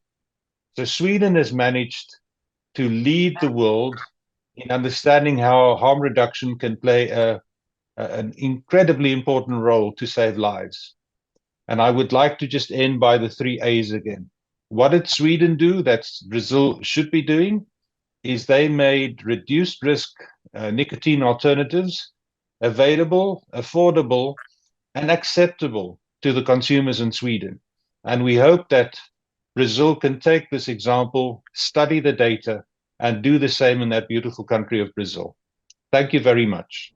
Thank you very much, Dylan. We now have Dr. Anders Milton, former chair of the World Medical Association. He's here with us, and he's going to speak to you. Anyway, thank you very much for allowing me to speak, and thank you, Zuela, for arranging this meeting. I think it's been very successful.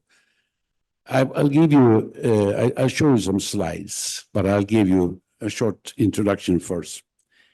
I'm a physician by training. I studied medicine in Uppsala, and I was asked a few years back by a guy from the public affairs industry if I would like to work with snus. I didn't have a relationship with snus at all. I tried it when I was 15, and I threw up like a dog.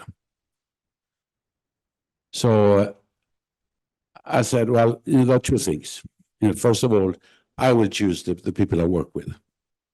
And secondly, the people that pay us will not have any influence in what we say. And so that's how the snus commission started in Sweden. And I chose the 3 others. And one is the former president of the Metal Workers Union, a long-standing member of the Social Democratic Party's inner circle. Another is a journalist, a lady, who had high positions in Sweden. And the third one was called Fagerström, who is a researcher when it comes to alcohol, when it comes to tobacco. And I was earlier on member of the committee that Gro Harlem Brundtland started when she was Secretary General of the World Health Organization, the Strategy and Advisory Committee to the Tobacco Free Initiative. And this was 20 years ago. But I worked against smoking, basically from the start. And in those days, Derek Jach was the go-to guy. And so we saw him that time a lot. Anyway, I've been chairman of the World Medical Association and chairman of the Swedish Medical Association, chairman of the Swedish Red Cross, and chairman of the academics in Sweden, and so on and so forth. So in that sense, I have a public persona. However, when it comes to the Snus Commission, we only use official statistic. We don't use any homemade statistics at all. We use the World Health Organization or the European Union or Swedish, but it's all legal, as it were. And that we don't have any kind of funny things, that we do with the statistics. We just used it. And we see that, for example, if the European Union, if they were to smoke and use snus like we use in Sweden, there would be 350,000 men each year that would not die from smoking. If you smoke, half of the people that smoke die from the smoking. But if you use snus, you can use it all the way to you die from natural causes. So it's a great difference, and I think that the question is, have we changed the Swedish mentality? And I think we have, to some extent. I think that what we do is the fact that there are 4 people and we are well known, and the fact that we work against smoking. And we do not work in selling more snus, but we work against people dying prematurely. I'll switch on now to the. So here you see the cigarette smoking and the snus and nicotine pouches. You see that around the 70s, the cigarette smoking goes down and the snus goes up later on. And here we have the prevalence of daily smokers in Sweden and the European Union. You see that Sweden has, well, it's lower than 5%, but perhaps it's it's about 5% now. It was 5.6% a year ago or 2 years ago, something like that. And as you see, but there are 17% of the men that use snus daily. Here you have the daily snus users. And women, by and large, smoke more than men in Sweden. The reason is that women do not use snus in the same extent. But you see that for the men, it's about 20% or 17% that use snus daily. So we have about the same, or perhaps a bit larger, consumption of nicotine within the European Union in Sweden than we have in the other European countries. And you see the daily smoking on the left side, which has gone down tremendously. And by the way, it's very important to notice that a number of doctors still believe that nicotine gives cancers. It doesn't. Nicotine is not good for you. It's a dependency, obviously. But the point is you don't get cancer from nicotine. And if the doctors believe it, then the patients will believe it too. here we have, you know, you see the lung cancer, Sweden, 87%, 87 out of 100,000. It's less than the minimum of the European Union. We are way down. And the point is that these are the people that have used snus for a number of decades. And you see the other cancers and all cancers, you know, we are way down on all cancers, you know, in Sweden on men. Women, on the other hand, have more cancers than women in other parts of the European Union. The reason is that they don't use snus. There are more women that smoke, and more women that get problems for that. This is a quote from Lancet, and it says basically, existing evidence that don't support attributing burden to snus or similar smokeless tobacco products. You know, you might have cancers, but you don't get it from using snus. Regardless of what the medical opinion says, you don't get cancer from snus. It's proven.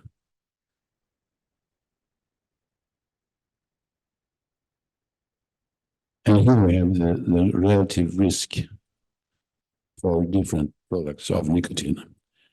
And again, one has to remember that what drives the smoker and what drives the user of snus is that they want to have their daily nicotine.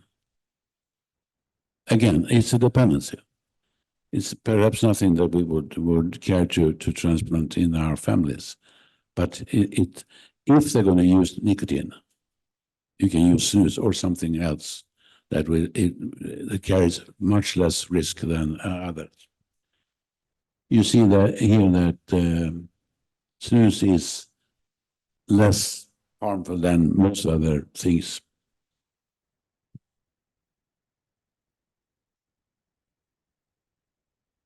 The government of Sweden recently decided that there will be an increase on the price of cigarettes, but not an increase in the price of snus. Now, the Swedish price of cigarettes is lower than in Denmark and Norway and the rest of Europe.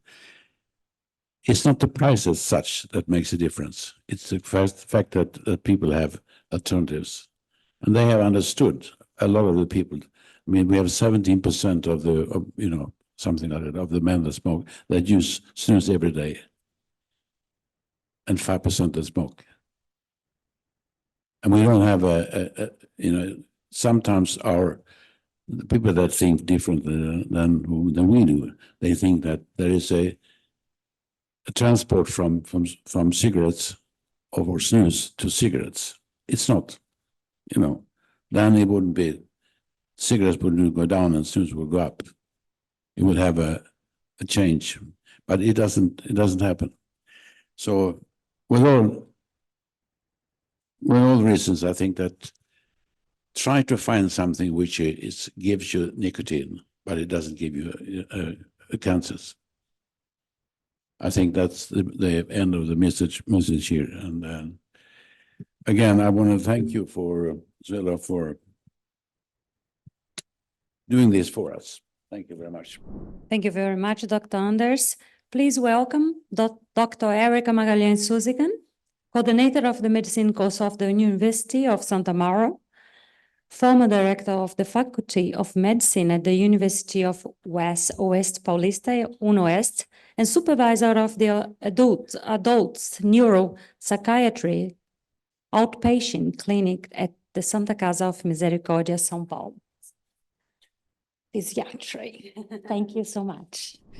Hello, everyone. I'd like to first thank all of you for the opportunity to be able to speak here, bring a medical view from a Brazilian doctor. I feel very flattered to be here, taking part in this event with so many distinguished speakers in the world stage in the fight against smoking. We have seen a lot of data, we have seen a lot of statistics, but I'd like to give you my perspective on 3 different sort of areas. I am a doctor and a coordinator of a medical course. I'm not a smoker. I'm the so-called healthy generation, and I incentivize everyone to prevent diseases. And I like to say that my intention in medicine is always to keep health and improve the quality of life of people, of my patients.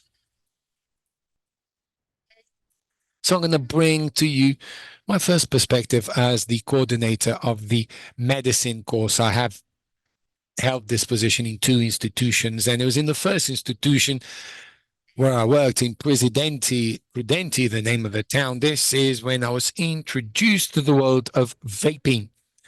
I am still working at a university, and I see many young people using vapes all the time. And as I was the director, what happens is that I found it very difficult for me to control the use of electronic cigarettes in the institution. We'd say, look, you can't use it in closed environment. The same rules that we follow for cigarettes. However, we had a lot of resistance on behalf of the students. So we had moments where we had to tell people off, give students warnings, they were in the library, in the toilets, the classroom, even in the laboratory. So in the anatomy lab, there was a student who was very nervous before the practical test, and he was there vaping away. So we had no rules. We have no rules. So how are we going to handle these students who say, or they try hide that they're using these vapes? This was the first barrier that I found. The second, and this is much more critical because we have, a person who is developing, training new health professionals. So we talk a lot about medical education, which is science and evidence-based medicine. So what we do is to make those students to find the best references, to have the best practices, what we have as far as consensus is concerned, for us to have the best systematic reviews. And we had this sort of opposite opinions because we have some consistent literature bringing the use of electronic cigarettes in helping smoking cessation. So within the academic community, the medical community, we have people saying the exact opposite. So this was like this sort of counter argument that I had. And now I'm going to give you a second perspective that I've got as a doctor. We in Brazil have an anti-smoking policy, which is respected, seen as a policy of excellence. We have figures that are not that high, really. However, what do we see, okay, in the training of doctors? Okay, and this is something that I was seeing. I had the opportunity of taking part in anti-smoking groups, so where we get many patients who wanted to stop smoking, and then health professionals help them, to quit smoking. And that was great, really. I mean, for those who were in that best possibility, potential of motivation, and they indeed managed to quit. And what were the other alternatives that us doctors had, to offer these patients? So we have patches, we have the gum, and then we have medication, which is for controlling anxiety and controlling depression. There are some guidances that seem a little bit too simple, such as chopping carrots up in the shape of a cigarette so that the person gets used, because you have the habit of being together with other people and wanting to have a cigarette in your hand. So we saw all of that, but that was not enough. And then what we do see from the more technical side of medicine is that you need to quit smoking. You can't smoke. But what do I do with my patient that finds quitting incredibly difficult and these strategies are not working with that patient? So unfortunately, we have no other alternatives, and I have had many patients who were hospitalized, okay, and they would run away to be able to smoke. They would hide in the staircase smoking. You know, the security guard would go and find them out of the garden because they were smoking. And this is the reality that us doctors see. I'm a doctor that looks after patients who had a lesion, an injury in the brain after a stroke, for instance. Unfortunately, one of the causes of stroke is smoking. How many patients did I have that could not manage to quit smoking, and I had no other strategies to offer these patients? Okay, so this lack of power, this impotence that we feel, and what we hear from other societies and associations that recommend our guidelines is, look, we can't smoke. You know, you cannot smoke at all. So there's nothing else I can say. And then as a daughter, I went through this as well. I have another perspective. My dad had a face tumor. It was a huge tumor. So he had to undergo surgery and then do radiotherapy.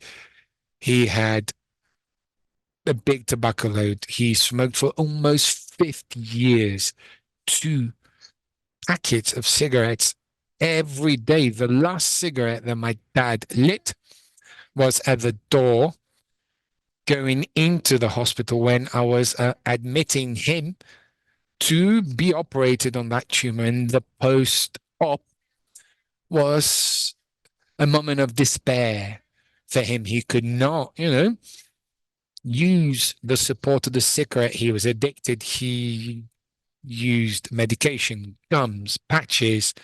Nothing worked. How did he manage to stop? Because he couldn't, leave the house because he was in the post-op. No, that was it. Look, suffer. And this is what we do with our patient. We don't give them any other alternative. And then if my dad today is in an environment where there is a cigarette or a cigar, he is going to want to smoke. Okay, so in conclusion, for me, okay, this is my opinion. This is all wrong. This is wrong from the technical, scientific point of view because we don't provide the better training for health professionals. We do not provide the best technology to deliver this nicotine, ensuring that we can actually reduce smoking. So there are other ways today for us to have this delivery, okay, particularly for those who are addicted. Who is an addict? Okay, I do not incentivize anyone to smoke, but I do incentivize them to quit smoking. And if this person is having serious difficulties, we need to offer them new possibilities of actually achieving this. I mean, we make a mistake by not embracing these patients, offering these individuals possibilities, who are nicotine addicts. And us, unfortunately, doctors will say, you have to quit smoking. And then this is why I think that the best solution that we have in Brazil is to regulate, legislate this, because today young people, they're using this and they don't even know what the content of the electronic cigarette is, and not being certain of what is in there. That is also very dangerous, And the biggest recommendation that the CDC, the Center for Disease Control, what they do, what they recommend is that the user is for them to not buy electronic cigarettes from people who, I was going to say the word, a dealer. So there are smugglers of these products. But unfortunately, this is what happens in Brazil. And then, of course, we have the whole economic issues. As it has been said, we miss out on being able to provide within the industry new job possibilities, and also all the issues related to taxes. So I think that I have managed to bring three perspectives that for me at least seems to be quite interesting, and that this may be able to open everyone's view a little bit more on all of this. So thank you very much. To Dr. Erica, I know very much one of her vertents, which is having a father who had 2 AVCs and continued to smoke despite all the struggles he had. And we call this the quit or die approach. And I believe that those people, they are a group of people that has been left behind, because they cannot quit smoking, they have no other alternatives. Please welcome back Dr. Anders, and we're going to have a session on perguntas e respostas, Q&A. Please don't be shy and ask questions to the panelists.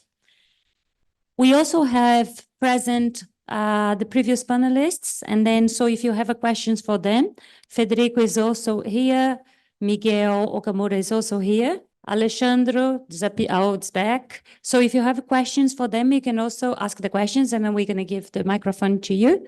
But welcome back to Dr. Anders and Dr. Erica. So if you have any questions, please raise your hands. Pergunta para a doutora Érica.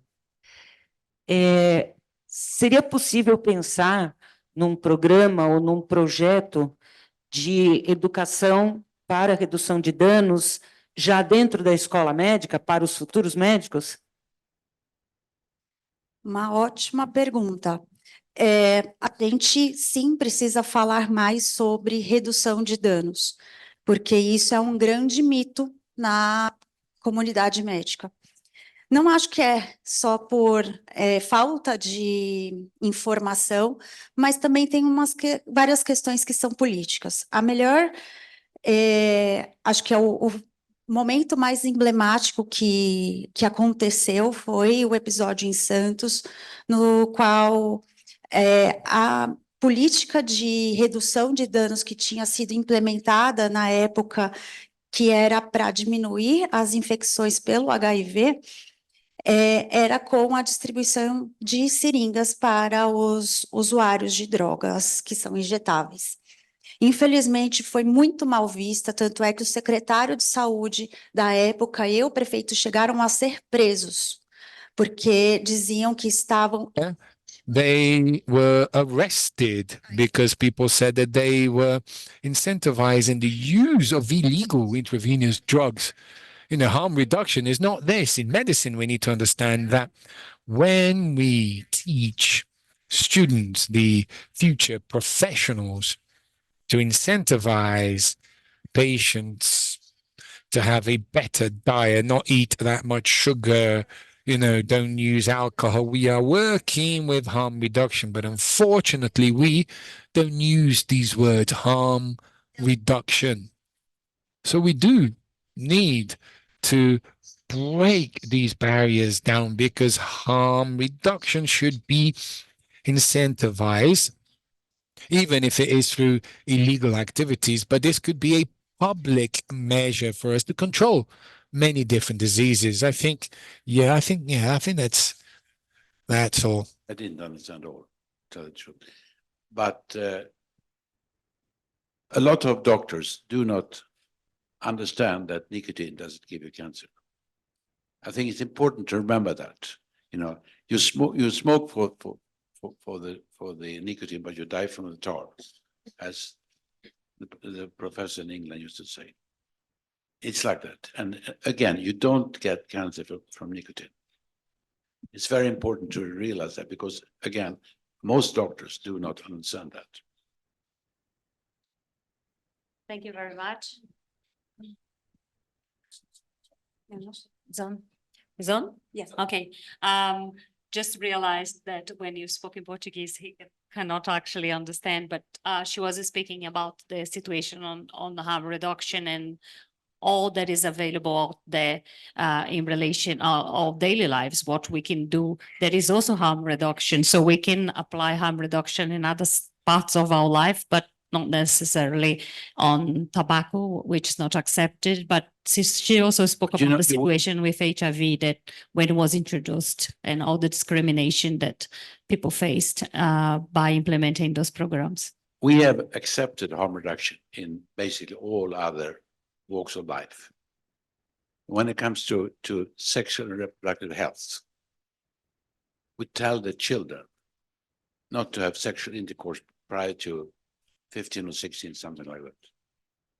And we tell them to protect themselves. We do that. And when it comes to cars, we know that safety belts are important and safety features in the cars. And we have helmets when we bicycle. Again, we are used to using, and we exchange needles and syringes for the intravenous drug abusers. We are used to harm reduction. It's just that in this particular instance, when it comes to tobacco, the World Health Organization and the health authorities do not accept harm reduction, which I think is wrong. People are dying prematurely, unnecessarily, and we can help them, you know, but giving them the truth. There's a question there. Can you? Yes.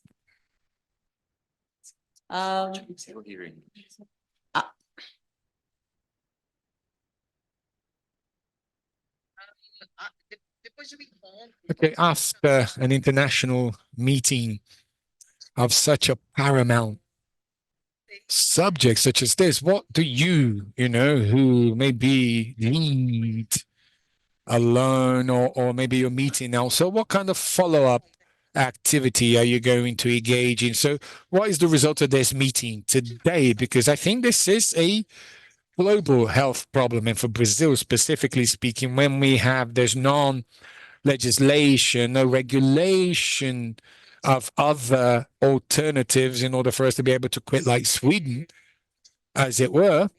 I mean, is there a new movement? So what do you intend on doing after this meeting? Thank you. Well, the idea I was trying to think around one of the questions that somebody asked me earlier. What is it that we want to achieve with this event in Brazil? Well, Brazil is passing through a very crucial moment right now on the discussions in relating to the regulations with vaping. And if I had a wish for this event, would be that people become aware there are other options for people who smoke. There are options in other countries. There are things we can do to help those people. And we have practical examples of what has happened in Sweden. And why not to look up to the countries that has adopted traditional measures, but also other measures to help smokers to switch. Why are we leaving them behind and asking them, as Dr. Erika said, oh, you cannot smoke. You just have to stop, but there is nothing to help them. So if I had a wish, was that Brazil and other countries would look to other countries like Sweden and understand a little bit more and try to tailor those measures to the country. I was asked earlier in an interview, and I understand that we're not going to be able to simply copy and paste the Swedish experience into Brazil, because we are a very different country and we are a very creative country. And when we put our minds to it, we find solutions for everything. So that's all I ask. We just need to look up to countries where they are doing really well, and we should provide options to those people, because we can't just ignore and leave them to their own fate. Nós temos grupo de estudo. We have a study group with several health professionals. This group met in São Paulo, and it's expanding throughout Brazil. In this group, we started to study more about electronic cigarettes and other options that exist to help people to reduce smoking or stop smoking. And unfortunately, we still have to break several barriers in the medical community, not only the medical community, but health professionals in general. There's a lot of misinformation. First, we're working in a more contained way. We're working with people who have leadership positions, people who are in academic societies, so that the correct information reaches them. At first, we're working with a limited group of people. And the tendency is that we will expand this initiative. We will work with other parallel measures. We have publications that are about to be published in scientific journals. And what we want is to disseminate correct information, not only through articles that are sponsored by the industry, but also we should have other individual initiatives in this sense as well. Sort of answered one of the questions that I had for you, to be honest, because I was going to ask you, what do you think are the cultural, economic, and regulatory shifts that are necessary to pave the way for the adoption of harm reduction in Brazil? But you explained that is already a movement happening out there. But I believe Anders want to. No, I think add. that's important to understand. Again, I said that earlier, 17% of the men in Sweden use snus daily. And 5% smoke daily, which means 23% all in all of the Swedish men use some kind of nicotine. Because nicotine gives you the kick. It's not a health product, but it gives you a kick. And it's like coffee, It doesn't give you cancer. But again, we have to work with the politicians to make them understand that if you choose to get nicotine in the same way as the plasters that healthcare provides, you can solve the issue. People will not die prematurely. And I think that we have to get the politicians, we have to get the doctors. Because a lot of doctors, again, do not understand that nicotine doesn't give you cancer.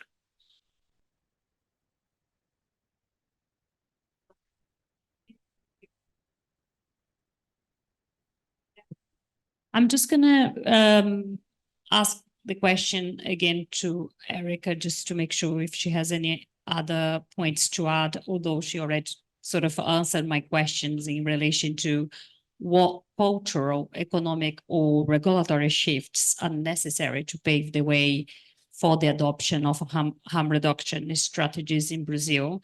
I know we have done a lot of work previously in other areas, but we seem to not understand that we can do the same for tobacco and help all those smokers that we have here in Brazil. Eu acho que a gente I think that we need this regulation in Brazil because we don't know what's the content inside the devices that are now being sold in Brazil. We have no information about this yet. Unfortunately, we have other cases of devices that seem to be even older in the market for more time.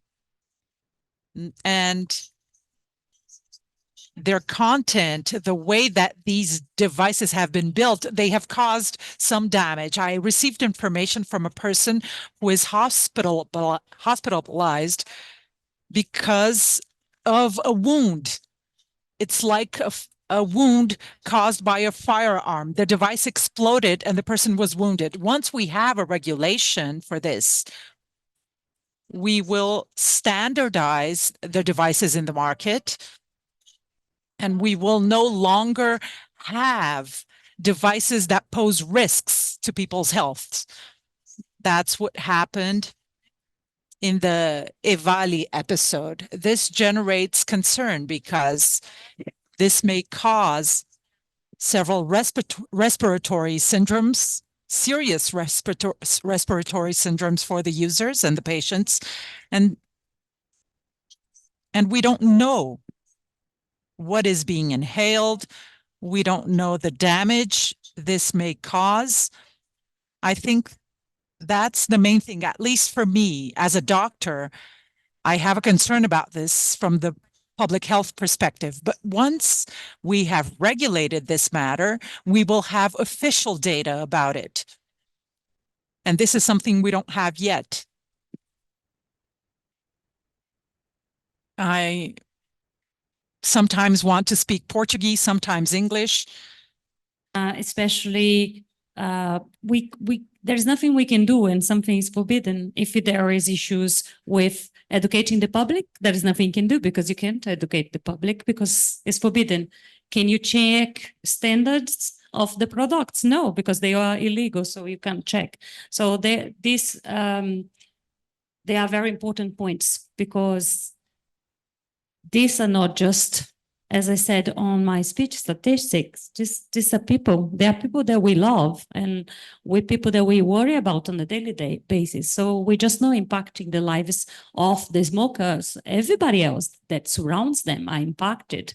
There are grandchildren that could see their grandparents for long and they can't because they die prematurely. So is there anyone else who would like to ask a question? Yes, could you, there is somebody there and somebody there? Yes, okay. After Miguel, could you give the microphone to, yes, on the other side on the left as well. Okay, and then, okay. Thank you. Bem, uma boa parte da Part of my question you already answered, but I'll ask it once again because I want you to elaborate on your answer. Erica, you said that we need to support vapors and people who want to quit smoking. And as a consumer, the feedback that we have been receiving is that this support isn't happening yet. It's very hard. It's very hard to tell a doctor that I'm vaping and that what's happening to me is not a cause of vaping. So when a consumer goes to a doctor's appointment, if they say that they use vape, the medical appointment is over because then the doctor says that all of the problems he faces is because of vaping. And I've followed the positions of the Cardiology Association. They go against the studies that we have seen in the Cochrane Library. I noticed that you've commented on some of the actions that you have been carrying out. And I wanted you to tell us how we consumers can help you in this debate. How you can help. That's a hard question to answer. I'll be very candid. Dealing with people who don't have information and who feel that they are the owners of wisdom and knowledge, it's very hard. Unfortunately, that's what's happening in several societies.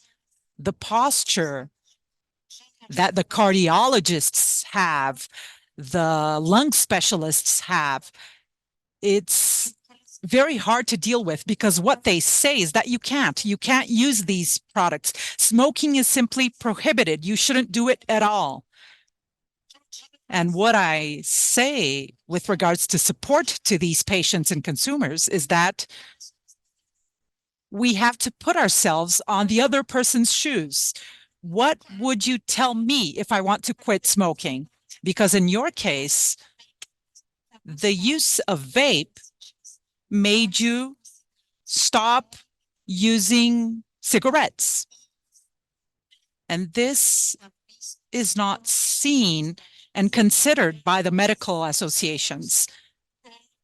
They need to expand their scientific knowledge. And in spite of having a lot of access to information through the internet, unfortunately, we have to know how to look for the right information. That's our role. We need to provide you with the best papers, the best figures, the best reviews. We have to provide these medical societies with the correct information and then have a debate, because they say that you can't use these products because there are other physical and pathological aspects that will cause damages. But what we have to think about is, first, you have a smoker and you have a person who is trying to quit.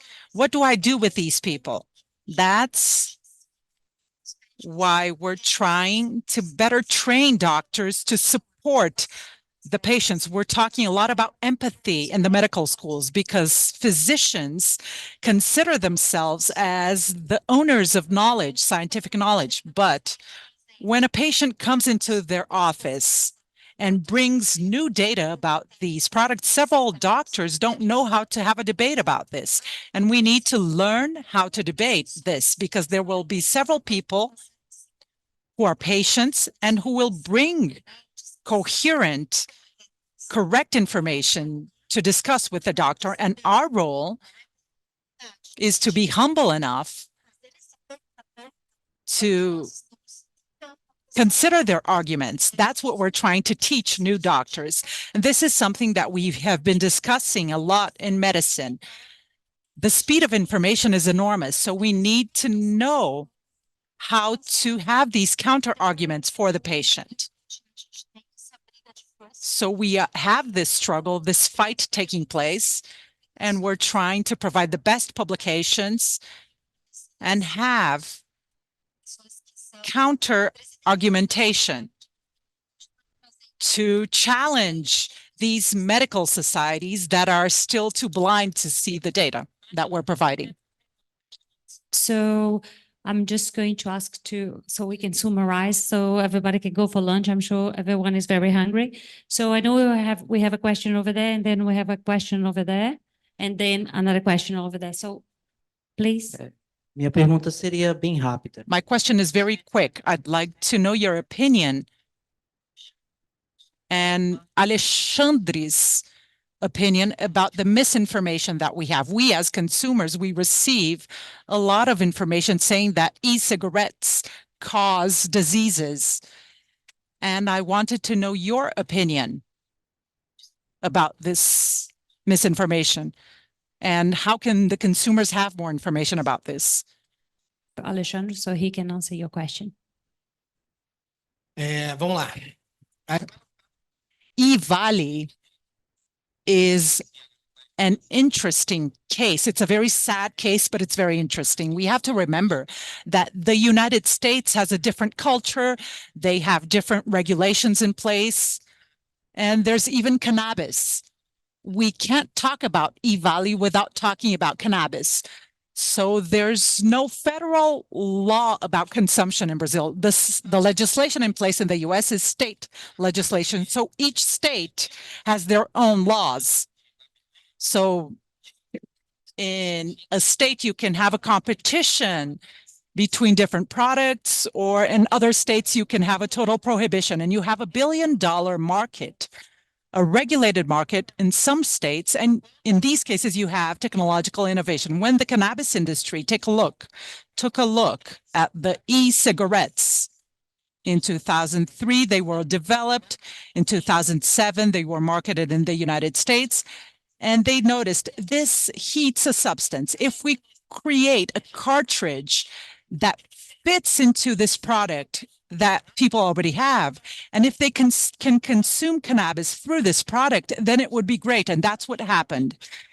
And when somebody in the US says, I'm a vapor, it's not enough. You have to ask, what are you vaping? Nicotine or cannabis? Because this is very natural in several places.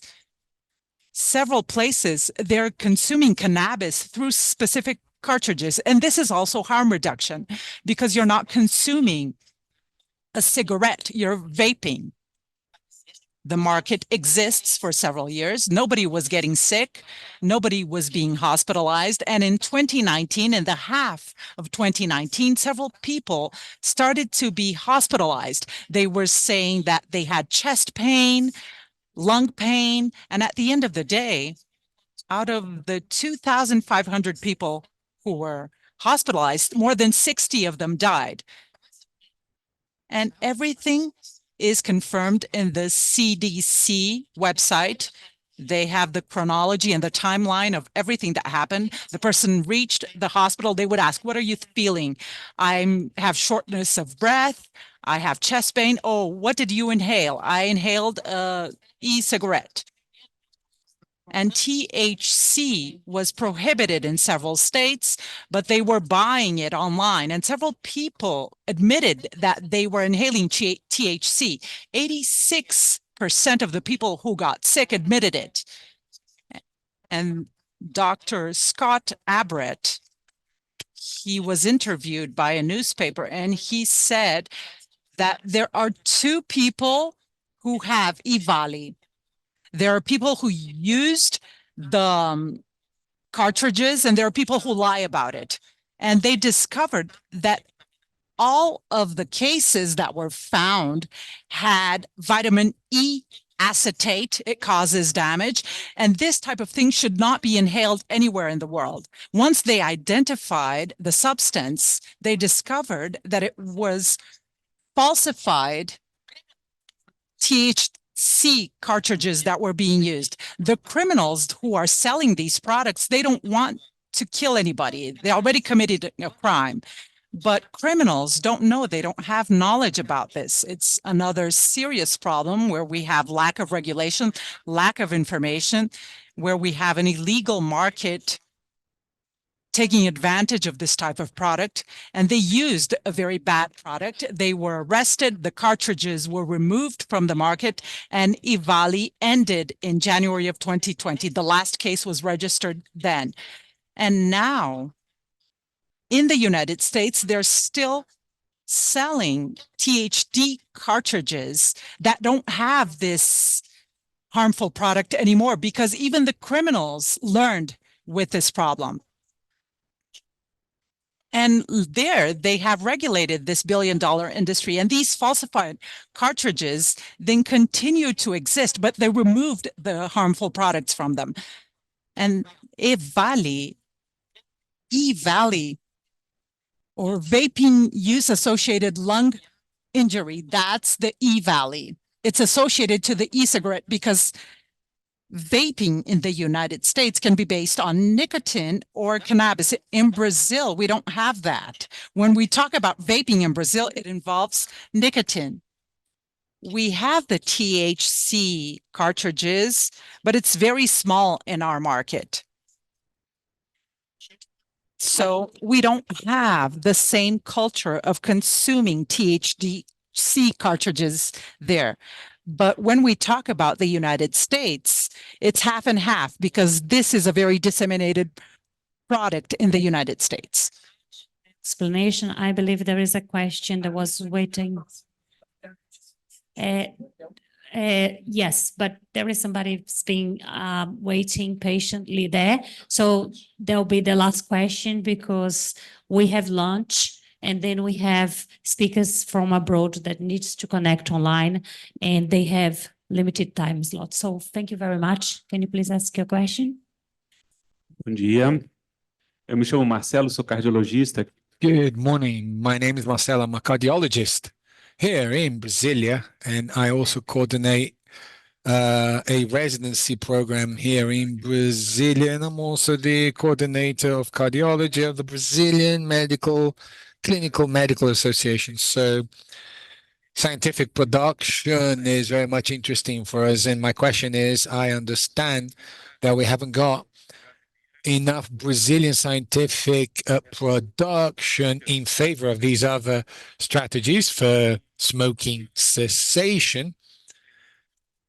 And a question that I have, I think, is more for you, Erica, is whether there is any way for us to have access to this product for study reasons? Do you know if anyone has managed to find or done anything like that for us to be able to do our own study connected to the product? Because if not, we are going to have to base things on studies done on populations that are not Brazilian. And as you yourself said, Brazilians are very different. So how would it be possible for us to pick this fight, as it were, and actually produce scientific knowledge?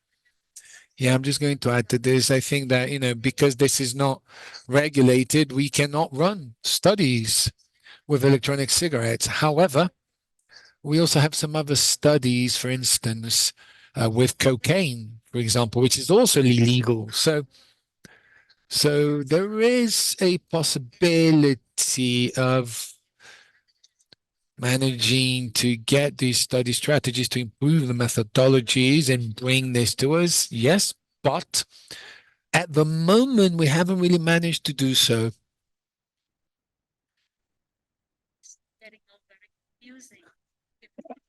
In English at the same time. I'm just going to pass it on to Alexandre because he knows very well this to answer this question to you. Yes, I agree with you. If we have a country who is looking to adopt measures and strategies, we have to do our own study because people are different. We are different. We are special, I believe. That's something that has to be done. I'm not too sure in relation to the regulation, because once it's not allowed, I don't know if that will be the case that we could do studies, but I believe Alexandre can answer this question in a more detailed manner, but in a summarized manner, please. Infelizmente, eu não tenho notícia. Yeah, unfortunately, I haven't got good news. In an event last year, I talked to a professor from Rio who was trying to do this, okay, where they contacted Anvisa, and there is no appropriate official channel for you to import this for research. It was exclusive for research, so she did not manage to get an import license with Anvisa, and she admitted to me that I'm trying to do some research through the donation of my students, but this is used material. We don't know where it comes from. This is funny. If it wasn't tragic, you can do research with cocaine with appropriate channels through laboratories, but not for electronic cigarettes, because Anvisa's regulation is the importation of this device is prohibited. And this is the experience that I had by talking to this professor from Rio. She did not manage to find any possible channels for us to import this device to run studies. So yeah, that was. Thank you all for your questions. I would like to invite you all for a Swedish lunch. Don't ask me what is on the lunch, but we tried our best to give you a Swedish experience today. So I hope you like it. And I'll see you back at 2:30. Do not disappear. I'll chase you all. I need you back here at 2:30 after the lunch. Thank you very much. Thank you, Erica. Thank you, Anders. I hope you enjoyed the Swedish lunch. And we're now moving into the final discussion panel of the day. In the session, we will be discussing the importance of public health policy making. So please welcome Dr. Roberto Sussman, Senior Researcher at the Institute of Nuclear Science at the National Autonomous University of Mexico, and a founder and director of ProVapel Mexico. Well, first, I would like to thank the organizers for putting up this very nice meeting. And there's a lot of material that it is impossible to transmit in 15 minutes or 12 minutes or whatever. So some of the slides I will go very fast, but I am available to answer any questions or details that people might be interested. Okay, so we say constantly, we're saying that non-combustible products are safer. But this, and in fact, if you want to see references, this is the place to look. It's a report by what used to be Public Health England, and it's a massive accumulation of evidence. It is like 1,300 pages with hundreds of references.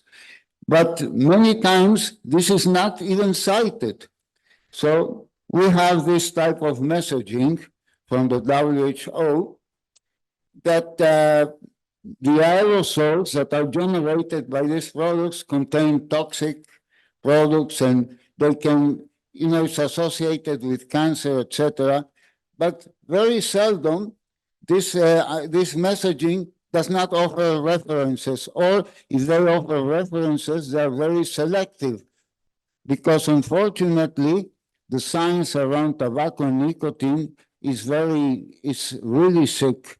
There's a lot of low quality science.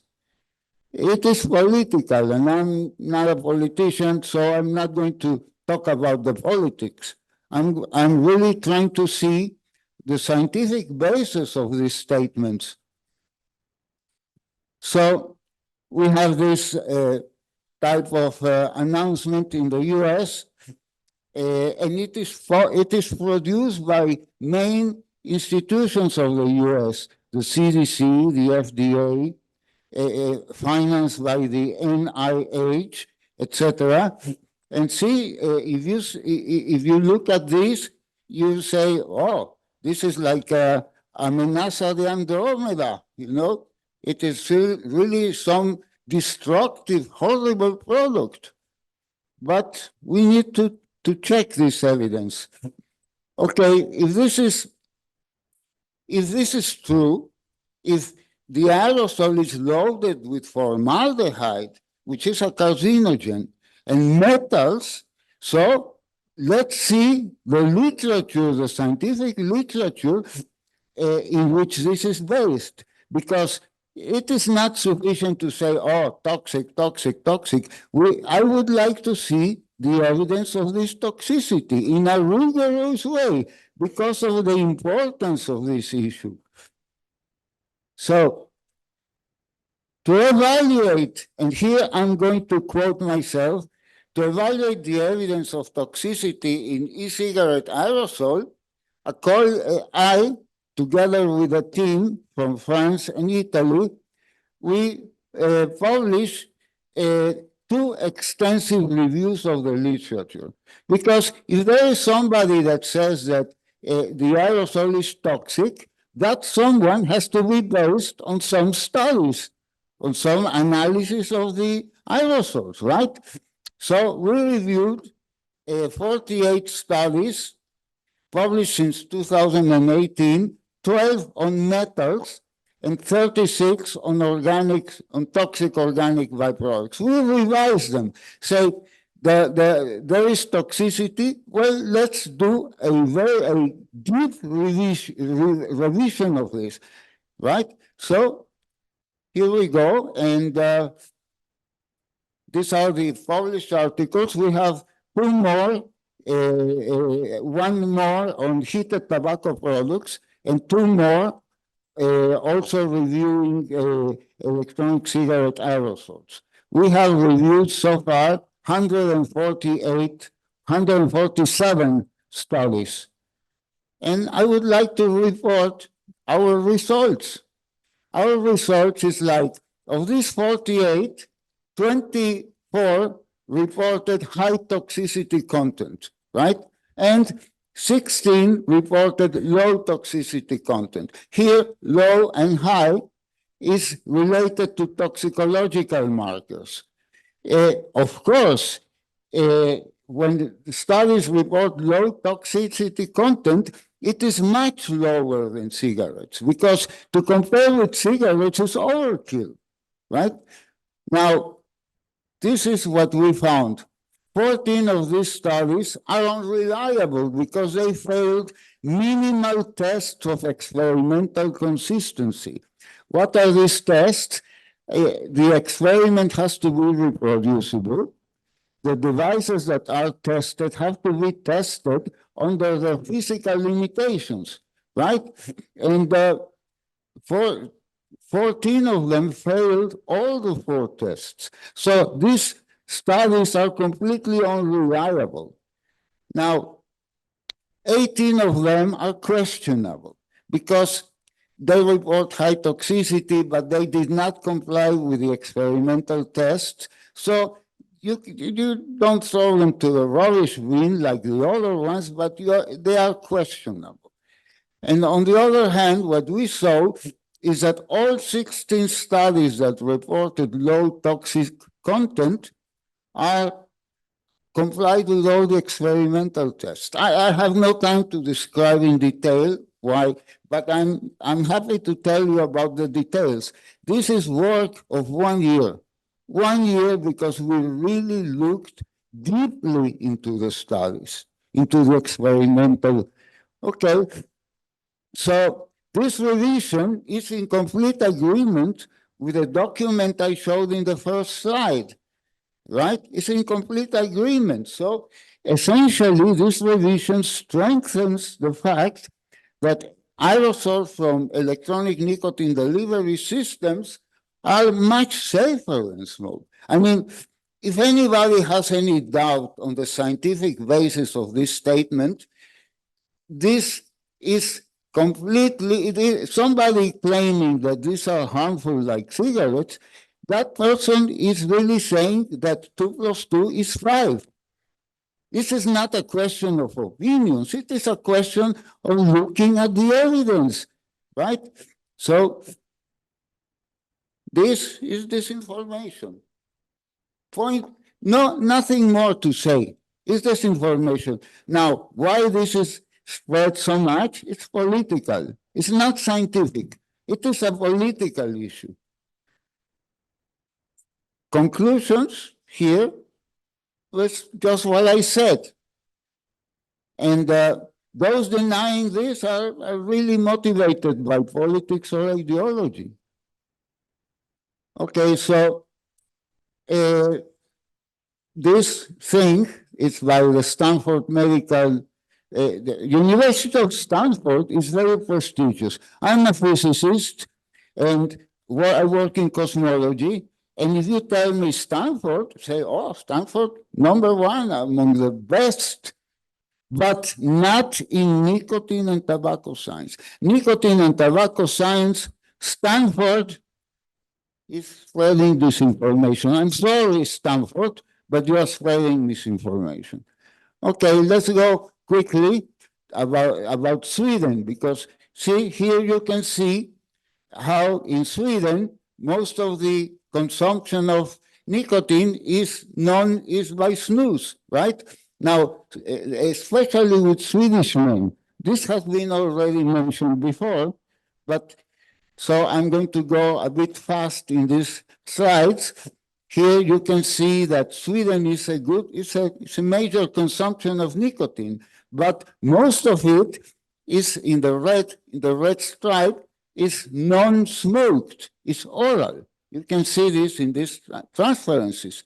Now, Swedish men have the lower, here you can see, I hope that, here you can see how low incidence of cardiovascular diseases and tobacco-related diseases, Swedish men are the lowest. Now, I remember talking about with Swedish colleagues that the same Swedish health organizations, Karolinska, etc., and even mainstream tobacco control, they dismiss that. They say, no, Sweden is so good because of the traditional tobacco control measures that they take in a very strict form. This is bullshit, because if you compare with other countries, like let's say we compare with Denmark, Iceland, Norway, Finland, these countries are very similar to Sweden. Sweden implements similar type or the same type of tobacco control measures.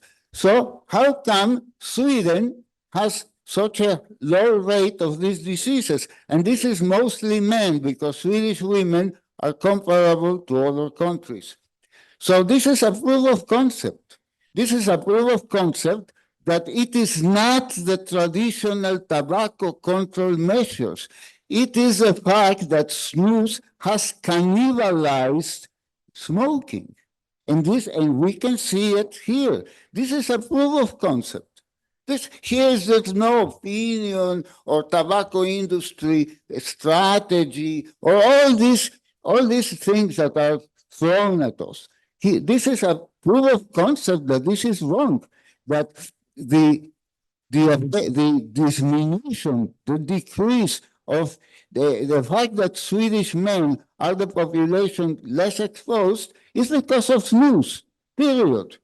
Now, let's see the next one here. No, this one was already, sorry. Technology sometimes conspirates. Now, Norway is following Sweden. Here you can see how cigarettes go down as snus goes up. And the same thing is happening with women, right? And this is real life evidence because it is based on epidemiology for decades. This is far better evidence than laboratory studies. I will go there in a minute.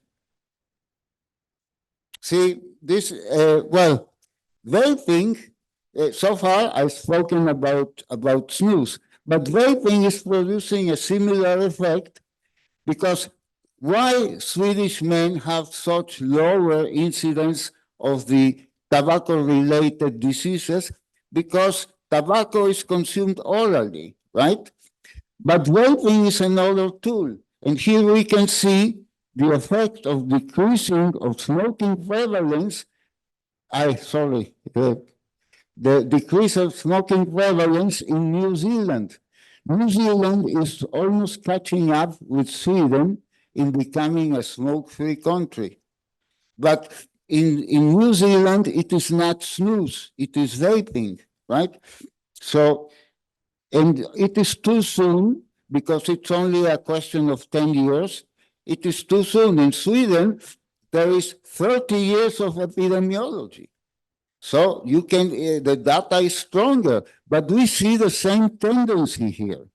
Now, here, this graph is very interesting because again, what does mainstream tobacco control say? No, it's not vaping. No, it's not snus. No. It is our methods, the traditional methods. It's just that these countries are more strict about that. Now, there are very few countries that are as strict and obedient and compliant with the Empower and all, like Australia. Australia is the saint. The saint is a holy country in tobacco control. Yet, look how smoking prevalence in Australia is low, but it's stable. And countries like Great Britain and New Zealand that implement and favor tobacco harm reduction, you can see how the decrease is much steeper. So this is another proof of concept, right? And now here, this is the comparison between smoking and vaping in Australia and in New Zealand, right? You can see how in New Zealand, the decrease is much steeper, and you can see how vaping is cannibalizing smoking, right? So these are evidence. Like when somebody says, no, toxic, and no, the children, etc., you have to contrast this type of opinions with this data. I'm presenting you data. I'm not analyzing why the WHO or why some medical institutions, so that's a political issue. I'm referring only to the crude scientific evidence. I'm about to finish. When I would like to talk about a recent study that was it was published 1 month ago. It's from the University College in University College in London, and they do some analysis of biochemical markers related to mutagenesis, and they found the same effects in smoking than in vaping. But they also found the same, and they conclude, look, smoking association, you can read that. So smoking associated change were previously found to be associated with cancer. So they're saying, oh, no, signs of cancer from this study, okay? But they made, there is a problem. They say the use of both cigarettes and e-cigarettes elicit cell and exposure-specific epigenetic effects that are predictive of carcinogenes, suggesting caution when broadly recommended e-cigarettes for smoking cessation. This is a very strong message, and regulators believe it because they say, oh, this is a laboratory, this is genetics, this is the cells, etc., etc. But there is always a but. They say that, however, similar cellular epigenetic effects were also found in users of oral tobacco snus. And this destroys the whole thing. Because what we have is that epidemiology, see, this is in blatant contradiction with 30 years of epidemiology. And I'm sorry about the researchers in this university, in this latest study, but they're wrong, because epidemiology is a far more, see here, 30 years of epidemiology is real life. It is looking at populations, and is making statistics on the behavior of population that is evolving in time. It is real people.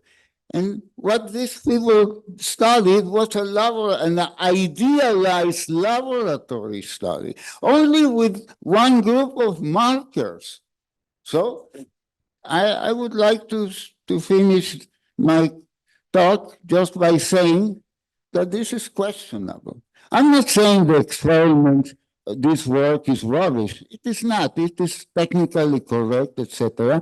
But it is extremely speculative in regarding to their conclusions. And this is just the tip of the iceberg of many studies of this type that I have no time to discuss them in detail, right? So, thank you very much. Hello back. Please welcome Dr. Konstantinos Vassalinos, a cardiologist and research fellow at the Onassis Cardiac Surgery Center in Athens, Greece.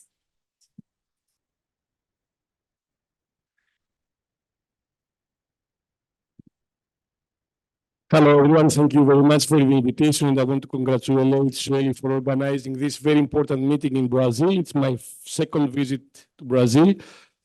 Before starting my presentation, I want to simplify a little bit what Roberto said previously about the study with DNA, with the DNA methylation. So basically, the study said that changes in DNA that are observed in smokers in the cells, the same changes are observed in e-cigarette users, and they suggest that this is an indicator that e-cigarettes can cause cancer. The problem is that they found the same changes happening to oral smokeless snus users, but what we know from 30 years of epidemiology, as Roberto said, is that snus does not cause cancer. And that's why this marker of DNA changes is very questionable in terms of application on an epidemiological perspective. So discussing about Sweden is first of all very important to discuss about the difference between nicotine use and smoking. Why? Because based on the Eurobarometer survey, which is performed by the European Union every few years, the latest one about smoking and use of tobacco was in 2020, the use of nicotine so all products containing nicotine in Sweden, is very much comparable with the rest of the European Union. They are in reality identical. There is no statistically significant difference between 22.9 and 24.9. They are the same. But the big difference is the source of nicotine intake. So the vast majority of nicotine intake in Sweden is coming from snus. In the rest of the EU, snus use is minimal because snus marketing is prohibited in the European Union, with the exception of Sweden. While smoking is the major source of nicotine intake in the European Union, but not in Sweden. It's very low. It's 6.4% in 2020. It's now 5%, as everyone else has already mentioned. And despite snus being used traditionally for decades in Sweden, the major shift from smoking tobacco cigarettes to snus use happened in the late 80s, early 90s. And you can see by different age groups what was the smoking rate and snus use rate in the late 80s and how it transitioned in early 2000s. So you see that basically the same proportion of people who were smoking in the 80s are now using snus. So the difference is, the difference is the source of nicotine intake. It's not coming from smoking, although the total nicotine use is the same. What's the result of that? The result of that, as some other speakers also mentioned, is that Swedish men, because snus is mainly used by men in Sweden, have by far the lowest tobacco-related death rates from heart disease, from lung cancer, from cancer in other organs compared to the rest of the European Union. So it's not an issue of reducing nicotine use, it's a matter of reducing smoking, the use of combustible cigarettes. And you see that the difference is tremendous. In some cases, it's 3 times lower. So it's a very big gap compared to the rest of the European Union. And it's really a public health scandal that the European Union, a region where tobacco cigarettes are sold legally, have decided to ban the sales of snus. It doesn't make sense. It doesn't make sense for any country to ban the least harmful product with so much epidemiological evidence for snus and to allow legally the sales of the most lethal nicotine-containing product. And that brings a problem of understanding the principle of harm and harm reduction on a population level. And what is this problem? In the same way that when we discuss about harm on a population level, it is basically a product of how dangerous, how hazardous the product or the behavior is, and so multiplied by the number of people who are engaged in this behavior or who are using this harmful product. In the same way, harm reduction is about how much reduced this hazard is from the behavior, the new behavior or the alternative product, multiplied by how many people want to use this alternative product or want to switch from one bad behavior to a less harmful behavior. Reduced hazard of the product means less toxins, of course. Reduced, increased use of the alternative, less harmful product means that we must have products that are attractive for consumers. And we have 2 examples of how this product really works. One is nicotine replacement therapies. Nicotine replacement therapies are extremely low risk. Yes, they have been approved throughout the world. They are available over the counter. In some countries, they are approved for long-term use, even lifelong use as smoking substitutes. So they are very, very low risk, almost 100% safe. However, the problem is that they are not very attractive for smokers. Smokers don't want to use nicotine patches, nicotine gums, or any other product pharmaceutical nicotine product. The result, according to studies and especially studies looking at real-world effects of nicotine replacement therapies, is that the public health benefit is absolutely minimal. In some studies, they say that there is absolutely no effect of using NRTs in reducing smoking in countries. And that shows how you can have a perfect product that gives you no benefit on a population level.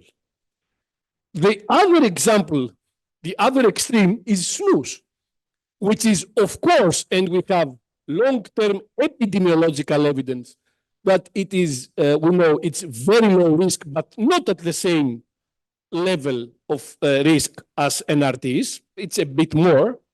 But the important thing in Sweden is that it is highly acceptable and smokers, people want to use the product.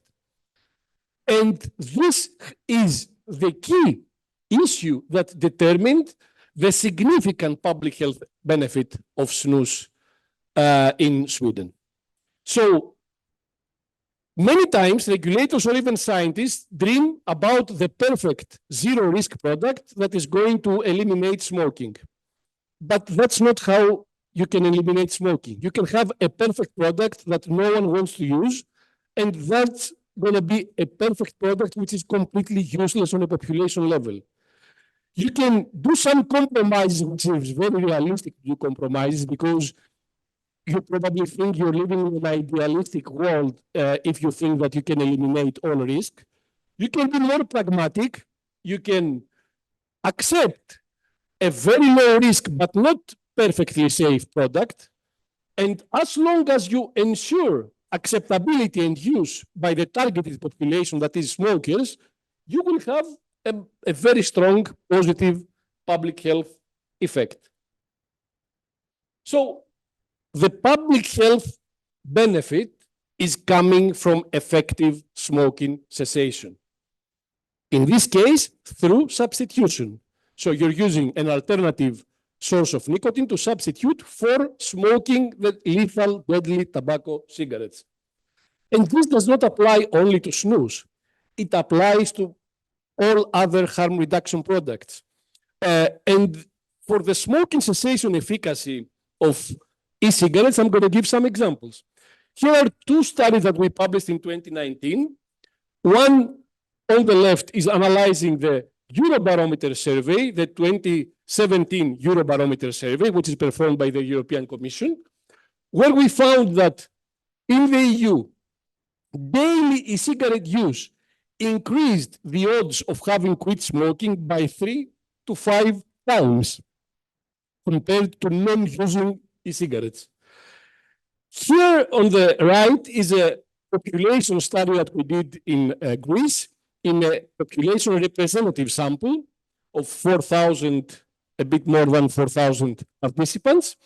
And we found that daily e-cigarette use in Greece increased the odds of having quit smoking by 11 times.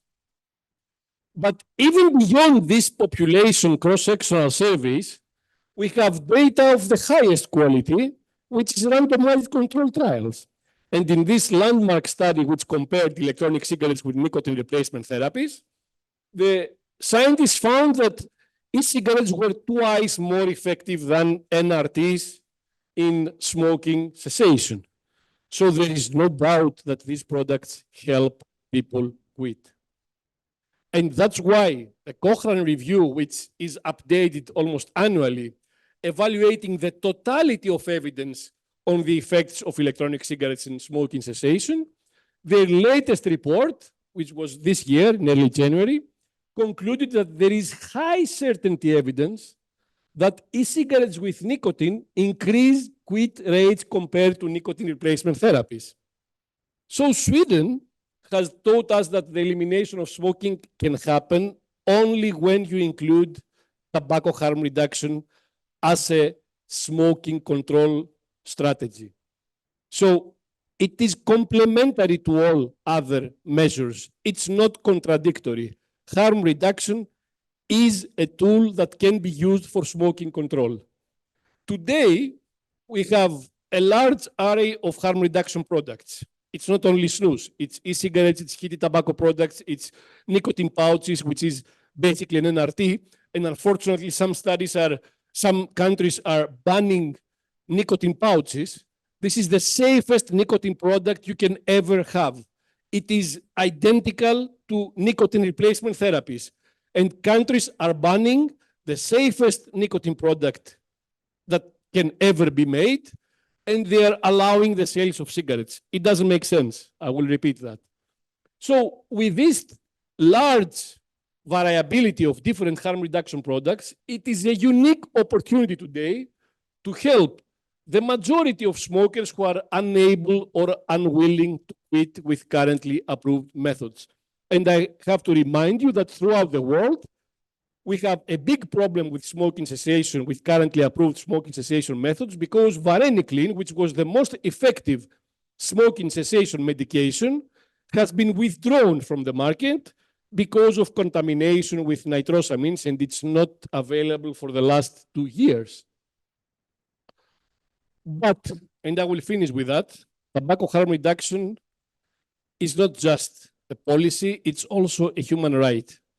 Why? Because the WHO Ottawa Charter for Health Promotion in 1986 clearly mentioned that people cannot achieve their fullest health potential unless they are able to take control of those things which determine their health. And that means that we need to ensure people's access to information, I would add reliable information, and ensure people's access to tools, in our case, products, that help them promote their health. And unfortunately, Brazil and many other countries throughout the world are not doing that. So they need to take care of an issue which is a human rights issue. Thank you very much. Thank you, Konstantinos. Please welcome Dr. Christopher Russell, a behavioral psychologist and director of Russell Burnett Research and Consultancy in Glasgow. Thank you. Thank you very much to Sule for organizing this event and for inviting me. Thank you to everyone for welcoming me. I should start by saying that technically I speak English, but I apologize to the translators at the back for my Scottish accent.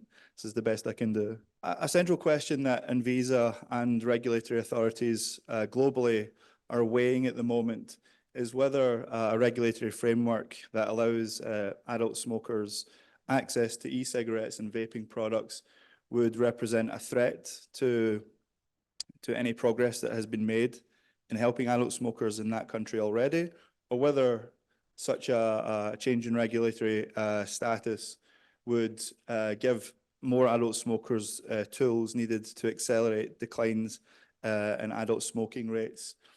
Now, e-cigarettes can't simply be categorized as either being beneficial or harmful to health. In fact, their potential to benefit both individual and population health depends on how they're used in relation to combustible tobacco products, primarily cigarettes, and obviously who uses those products.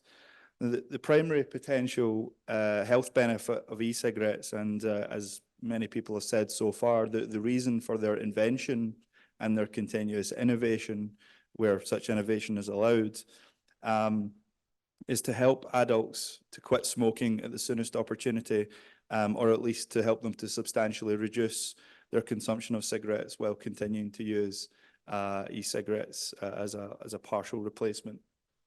And hopefully by the end of this brief presentation, I'm going to summarize the available evidence in relation to two questions, and Konstantinos and Roberto have already touched on these questions. How harmful is vaping, and how effective are e-cigarettes and products for quitting smoking?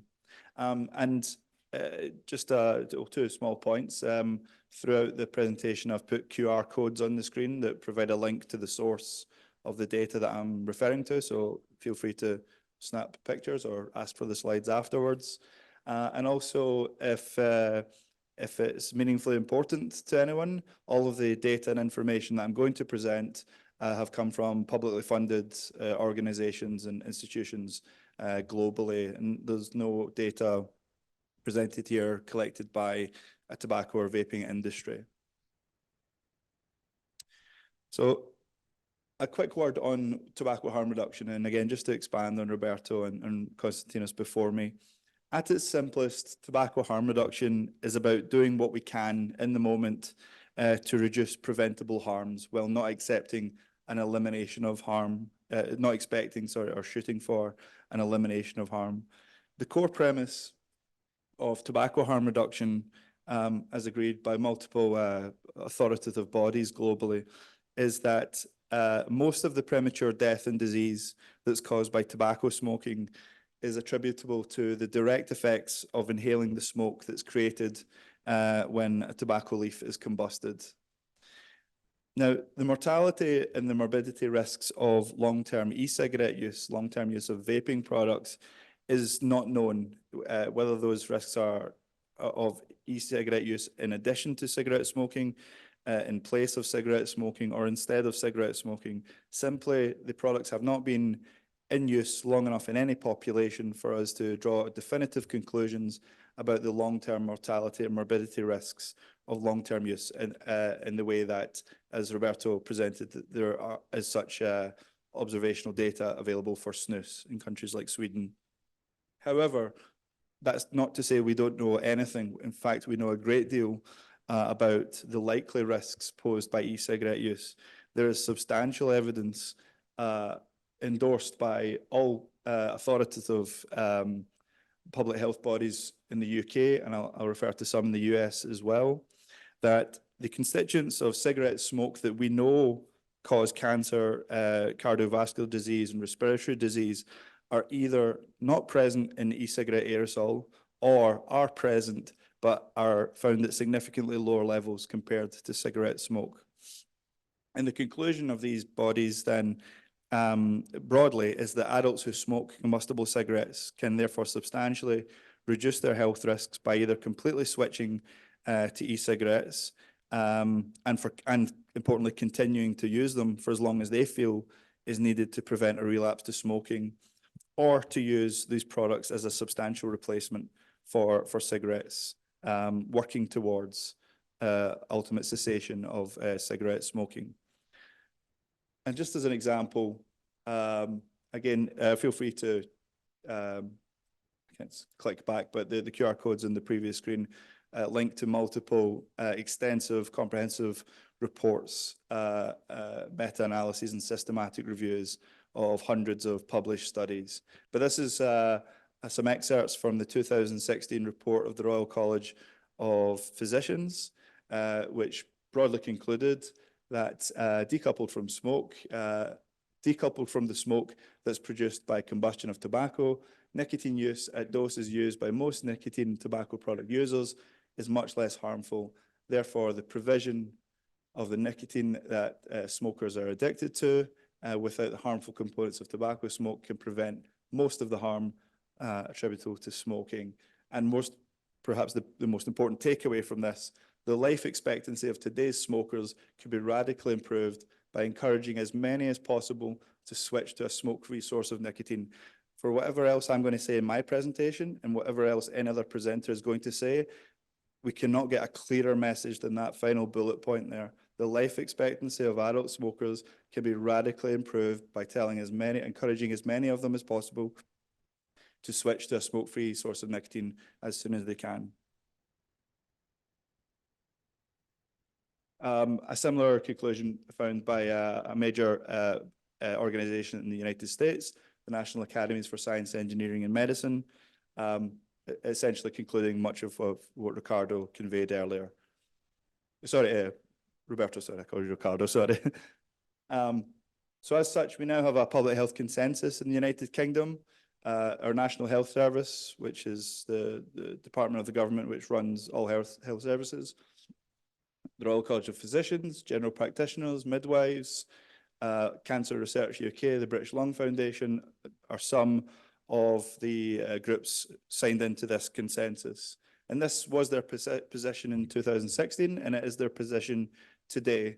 We all agree that e-cigarettes are significantly less harmful than smoking, and And all the evidence suggests that the health risks posed by e-cigarettes are relatively small by comparison, but we must continue to study the long-term effects, of course. We should not, and this is now I'd like to speak to people in the room and to Anvisa and other regulators, we should not forget what is important here. We know that smoking is the #1 killer in England, and we have a public health responsibility to provide smokers with the information and the tools to help them quit smoking completely and forever. Again, nothing else I'm going to say in this presentation will put it better than that. So what has this led to? We now have vape shops in UK hospitals. So you go to a hospital, the hospital sees it as an opportunity to engage with people who smoke, to offer them less harmful alternatives, to help them to quit at a place where they are presenting for health problems possibly related to smoking or other health problems, but a great place to engage with smokers. My constituency, where I live in Scotland, Glasgow, our hospitals make a distinction on hospital premises. It's no smoking, but vaping is allowed. So these are two different things, and people should know that.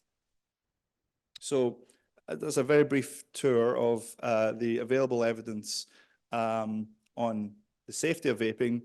The short answer is very safe by comparison to smoking, offering a similar risk profile as nicotine replacement therapy products that Konstantinos mentioned are widely approved by governments. So how effective are e-cigarettes for helping people to quit smoking? As Konstantinos touched on, the most robust evidence of e-cigarettes' efficacy for smoking cessation comes from the Cochrane Review Group's systematic review published late last year of pharmacological and e-cigarette interventions for smoking cessation. And for some context, the Cochrane systematic reviews are globally recognized as the gold standard evaluation of the evidence base for a variety of healthcare interventions. And in the UK, the Cochrane Review Group's reviews, which are supported financially by Cancer Research UK, an important point, these reviews exist to provide the UK NHS, healthcare providers, professionals, policymakers with the best available evidence on which to base their advice and their recommendations to people who want to stop smoking. So this review last year pulled together data from around 319 randomized control trials, which collectively assessed over 157,000 participants. And broadly, this is what it found. On average, for every 100 people trying to quit smoking, around 14 are likely to quit, to succeed in quitting by using a nicotine-containing e-cigarette, by using varenicline, or by using cytosine, two drugs, varenicline and cytosine, two drugs for smoking cessation. By comparison, 12 in 100 are likely to quit by using two forms of nicotine replacement therapy, such as a patch and a gum together. 9 in 100 will quit if they use only one form of NRT, and 6 in 100 will quit without using any aids whatsoever. So what does this tell us? What does it tell the authors? What does it tell Anvisa and other regulators? It tells us that the best available evidence available globally right now at this moment in time is that nicotine e-cigarettes, varenicline and cytosine are the most effective options currently available for helping smokers to quit long-term, meaning at least 6 months without smoking. But importantly, as Konstantinos touched upon, varenicline, which is a WHO essential medicine, is not currently available in Europe, South America, Japan, and parts of North America due to a manufacturing problem. And cytosine is not licensed or marketed in most countries outside of Central and Eastern Europe, meaning it's not available in most of the world, including the US and the UK. So this leaves, globally, the nicotine-containing e-cigarette and combination NRT products as the most effective, the two most effective stop smoking aids that are currently available to most people who smoke today. So just, I do want to reiterate, e-cigarettes and multiple forms of NRT are the most effective ways for helping adult smokers to quit available in the world today. So, an abundance of evidence tells us that we are beyond opinion now. It's fact. And I'm reluctant to use that word, being a scientist, but The overwhelming consensus of evidence right now tells us that vaping is both substantially less harmful than smoking, and that e-cigarettes are one of the most effective tools for quitting smoking. So it becomes imperative, just as Konstantinos talked about, if you can make the perfect product, but if it stays on a shelf, it doesn't benefit anyone. It benefits no one if we keep these facts to ourselves. These facts are only going to make a difference in people's lives to the extent that we tell people in this room, beyond this room, our governments or regulators, that this evidence exists, that it's solid, and that it's building all the time. The UK is attempting to communicate these facts to the public by creating this NHS website, just as one single example. You can click the QR code to access the full website, but just as a quick run through, it tells people how vaping can help you quit smoking. Did you know how to break the routines and so on? Is vaping harmful? Long-term effects of vaping, vaping versus smoking. Very informative, very plain language to the population about here is this product and here's how it can help you. Not how it will help you, but here's how it can help you.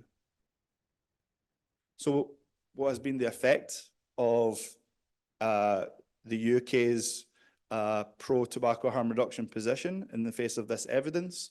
In England alone, there's estimates that e-cigarettes alone have contributed 54,000 extra ex-smokers in 2015, 60,000 additional ex-smokers in 2017, and 28,000 extra additional ex-smokers in 2022.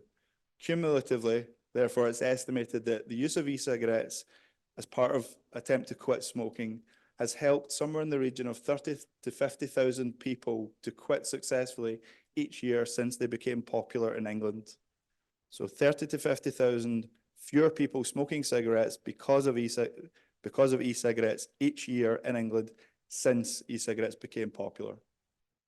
So we add all of that up, there are now around 500,000 fewer smokers in England in the past decade because of e-cigarettes.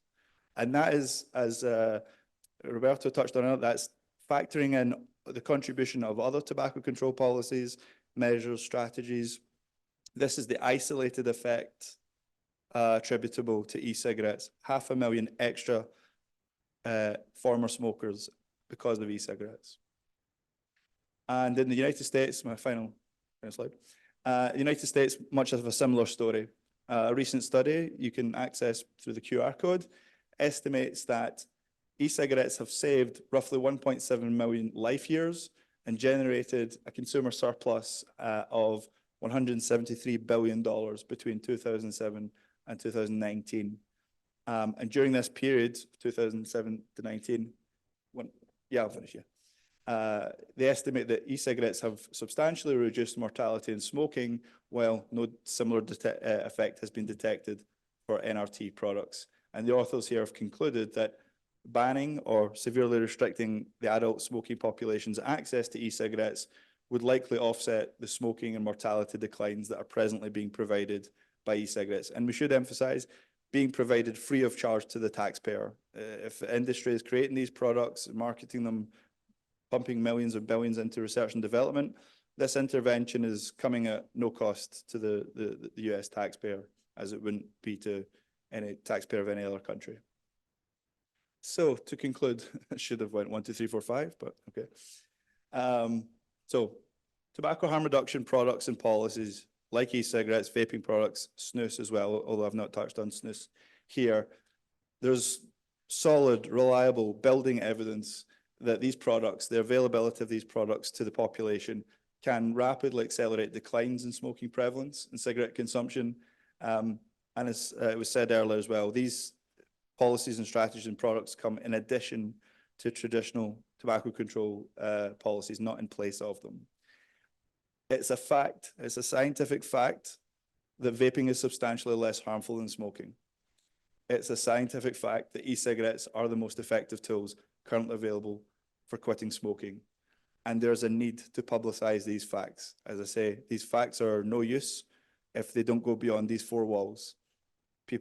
Important people making important decisions beyond these four walls need to know these facts and need to then be confident and willing to distribute these facts to their own citizens. And finally, these are the facts of today. Who knows what tomorrow will look like? We almost always must be vigilant for change in trends, changing products, change in toxicity. So while this is the fact, the truth of today, governments, regulators, scientists must always continue to surveil the marketplace and the population for any changes in these facts, which then would compel a change in the recommendations. Thank you very much for listening. Thank you very much to Dr. Christopher Russell. Our next speaker is joining us online, all the way from Canada. So please welcome David Sweeney, adjunct professor of law and chair of the advisory committee of the Center for Health and Law, Policy and Ethics at the University of Ottawa. Welcome, David. Thank you. Thank you very much. It's a pleasure to be able to join you online. I wish I could be there in person, which I'm sure would be massively more fun. I am a lawyer. I was the first lawyer in the world to work full time on measures to reduce the carnage from cigarette smoking, and that work has been global. So what I've done in Canada has been followed up by measures in countries around the world.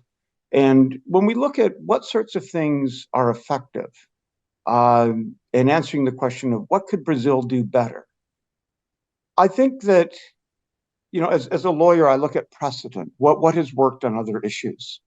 And what has really worked on public health, like so many other things, is essentially the principles of the Enlightenment. We use science and reason and humanism to advance the human condition. If we look at how much life has been enhanced, how much longer we live, how much healthier, how much wealthier we are as human beings in the last 150 years, it's extraordinary. And it's because we rationally used these things that were available to us in order to make a difference. So if we consider, what have we done on making food less likely to cause illness? What about moving to science-based pharmaceuticals? What have we done to reduce the accidents in trains, from airplanes, in automobiles, in workplaces? Where we see risk, we seek to reduce it. And when we look at the issue of cigarette smoking, we have an opportunity that is so dramatic, so phenomenal. I think we often fail to grasp it. And to put it in perspective, I think we have the ability to do something with the technology and the knowledge currently available to us that would rival smallpox eradication in terms of the impact on health. So what could we do better? We could do a lot better. And if we look at this history of using science, reason, humanism, what are examples of places that we could learn from? And this seminar is a really good example of that. Start from Sweden. Sweden is now on the verge of being considered smoke-free. It's got the lowest smoking prevalence anywhere among wealthy countries, much lower than we see anywhere else. And the reason it's done that is snus. It had an alternative product. And that's no different than countries that have had far greater reductions in automobile fatalities by having safer cars. They had an alternative that was available. And that allowed their country to have these advances that people are still using nicotine. Regardless of how we feel about it, people are going to use nicotine. But we can reduce the risk from that, as we've been hearing from the other speakers. And we've seen other countries that are good examples if we're looking at what could a country like Brazil do. So Norway, replicating Sweden by allowing snus into the market, saw cigarette sales fall by half in just 10 years. Little Iceland, which sets so many precedents on public health, by a combination of allowing snus and then allowing e-cigarettes and now having nicotine pouches, has had a dramatic reduction in cigarette smoking to the point that cigarette smoking among people middle-aged and younger is virtually gone. You know, that's extraordinary. In Japan, a country that we long saw as intractable, we just, you know, there was so little we could do to reduce the high smoking rates. And in the last 7 years, cigarette sales have fallen by 50%. Half the cigarette market is gone in a major market in just 7 years because they got access to an alternative product. If we look at countries that make these products available but really constrain them in terms of misinformation or the products being hard to get or not being approved, like the United States or my country of Canada, we're still seeing much more rapid declines in cigarette smoking because consumers are moving to these products. The consumers want these products. So in the United States now, there's constraints on what's available in terms of vaping products, but over half the vaping market is now products that are not approved by FDA, that FDA considers to be illicit because the consumers want them. And the cigarette companies are reporting that these products are the major factor in reducing cigarette smoking now in the United States. And we're seeing this replicated in other countries, including my own, and even if we look at countries that, like Brazil, that have tried to ban safer alternatives, you know, India or Mexico, and we still see people are getting them. And this is consistent with what we know about disruptive technology, that as people get access to products that meet their needs, new technologies, they move to them. And the age of the internet for getting information and sharing it, we can't stop them from doing that. And that's what we're seeing in countries that even try bans. You know, Australia, you know, ban it, ban it, ban it. And they still have a lot of vaping going on because consumers have learned about these products and moved to them. So what we can do is what's worked on so many other things, that we work with technology and with consumers rather than against them. You know, look what happened in 1906 when the United States introduced pure food laws. It was working with the technology that was now available on sanitation and with consumers to empower consumers to make better decisions. And it caused a virtual overnight revolution in diet and eliminated many of the diseases that were being caused by impure food. 1938, the FDA in the United States came forward with science-based pharmaceutical regulation to deal with the sorts of often deadly products that were passing as drugs in the United States up to that time. And within a dozen years, just 12 years, 90% of all the pharmaceutical products sold in the United States were products that did not even exist when that law was passed, because it created an incentive for the market to meet consumer needs. You know, it worked because consumers wanted to move to these products. And what we see is that if we empower consumers, if we give them the information they need to make an informed decision, if we give them access to the products, we get a revolution. We're working with those consumers.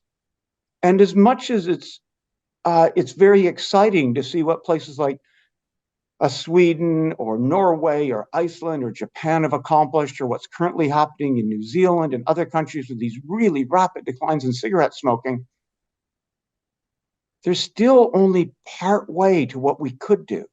So imagine if a country allowed a range of alternatives to cigarettes. Imagine if that country gave people accurate information about relative risks, informed consumers, empowered them to make better decisions. And imagine if we used risk proportionate regulation, so the deadlier products had tougher regulations. Imagine if we had taxes that reflected relative risk, so that the price of the more harmful products was higher than the price of the products that could replace them. How rapidly, and then we encouraged innovation for ever better products. How rapidly could we reduce cigarette smoking? Could we get rid of virtually all of it in 5 years? We probably could. So it isn't like we have to spend decades on research to find out what we can do about this huge smoking epidemic. We've known since the 1970s in the work of Professor Michael Russell, people smoke to get nicotine, but they're dying not from that nicotine, but from the inhalation of the smoke. Change the delivery system, we get a massive public health revolution. Do it in a way that works with consumers, acknowledges consumer rights, works with innovation, works with market forces, and we get a transformation that can be incredibly rapid. And at no cost to taxpayers, consumers can just move to these products. So the opportunity here is phenomenal. We're already seeing it starting to happen in some countries. The writings on innovative technology, disruptive technology, tells us it cannot be stopped. It can be slowed, but it can't be stopped. And why would we want to slow it? Why wouldn't we want to accelerate it? Why wouldn't we want to be able to control the market to shape it in ways that achieve public health purposes rather than leave the market as an illicit market where governments have no control? We have the ability to do something much better. We have the ability to have a public health revolution. Thank you very much. Thank you very much, David. Please now welcome Dr. Maroa Glover, Director of the Center of Research Excellence, Indigenous Sovereignty, Smoking in Auckland. She's also joining us online from New Zealand. I've just been waiting here and listening to your wonderful speakers. Thank you very much for having me join you this morning, or my morning, your afternoon. And thank you, Sue Lee, for inviting me. I'm sorry I can't be there in person. It's a very long way. Okay, so an illustrious and experienced lineup you've been listening to, and I will try not to repeat. I'm very, very proud to be joining you from New Zealand, living proof that everything your speakers today have been telling you is true, and we also are nearly down to, well, we're at 6.8% at the moment, and we will be going to 5%, I think, very soon, unless some kind of strange ban on tobacco harmer products occurs, but in fact the opposite is occurring, which I hope to show you. Can we have my slides, please? So what I wanted to say was I began in tobacco control and public health 3 decades ago, in around early 1990s. At that time, Brazil and New Zealand were leaders in tobacco control, and New Zealand is still a leader in tobacco control. I think that it's been wonderful to see Brazil bring down your smoking cessation, your smoking prevalence rates. The other wonderful thing, I mean, it's been incredibly frustrating trying to reduce smoking rates in New Zealand over 30 years. We've tried everything, as you have in Brazil also, you know, taxes. We've provided free smoking cessation support, free nicotine replacement products, patches, gum, campaigns, you name it, we've done that. And about 2000, well, it was 2003, so we're talking 20 years ago, the electronic cigarette entered the market in China and slowly began to spread around the world. So in New Zealand, people began to pick up vaping almost 15 years ago now. So we're not talking about a product that's only just emerged. we now do have data on people. We know people who have vaped for 16 years. And I know many online and in my travels around the world. Yes. So I just wanted to make the point, electronic cigarettes are no longer a new novel product, although innovation continues. And if anything, they're becoming more effective at helping people to stop smoking. The importance of looking at countries like New Zealand and Japan is that we are different from Europe and Sweden. You know, every country has its own culture.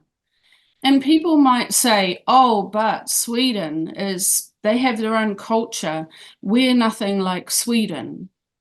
Well, you might say you're nothing like New Zealand, you're nothing like Japan. But despite there being different cultures, I think New Zealand is proof that a tobacco harm reduction approach can work.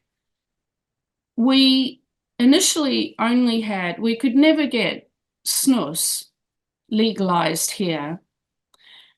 And that was one of the arguments, that we are a different culture, it won't work. Actually, when vaping arrived, before there was any law around vaping, and then people began to sell oral nicotine pouches because there was also no law around those. And they were acceptable and they were selling. And then finally, the government passed vaping regulation. So this slide here just shows law changes, a timeline. And I wanted to, Brazil has a similar timeline of early legislation to reduce smoking, and then further amendments to legislation to continue to introduce new measures to reduce smoking and to reduce smoking-related disease and premature deaths. So we have done a lot over the last 3 decades, and in recent years, even more. So the New Zealand vaping regulation that passed in May 2020 came into force 11 August 2021. The purpose of that legislation was to support adults, and in New Zealand, that's people 18 and over, adults who smoke, to switch to these regulated electronic cigarettes or vaping products that are recognised as significantly less harmful than smoking, recognised by the New Zealand government and by the New Zealand medical and public health workforce. And the interesting thing was that we also regulated the heated tobacco products. Not many people know that.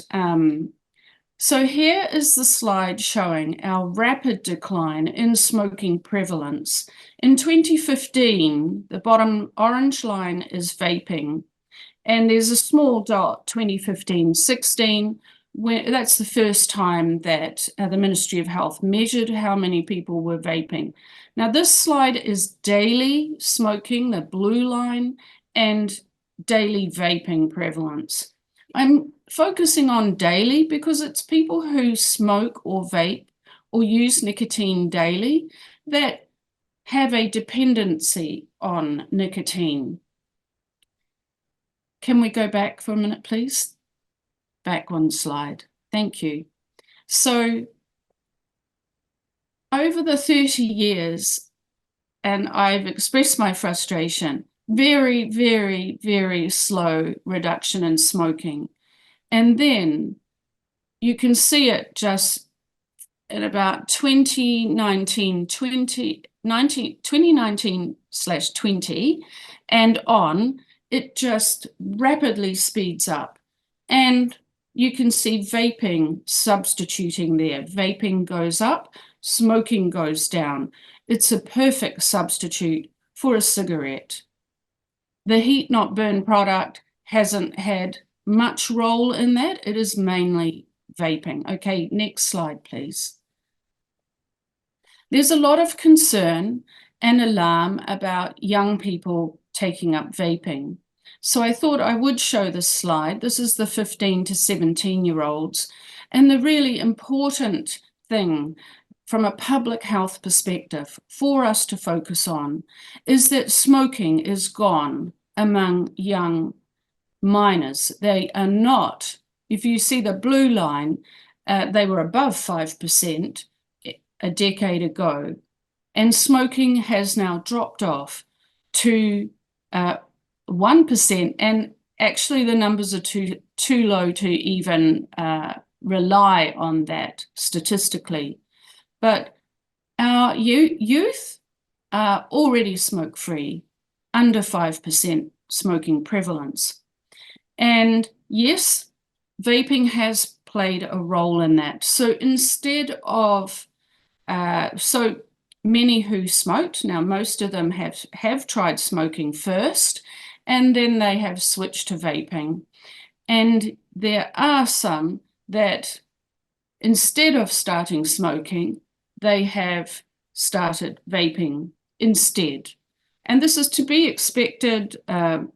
You know, if parents smoke, their children are more likely to smoke. If parents vape, their children are more likely to vape, having seen their parents stop smoking.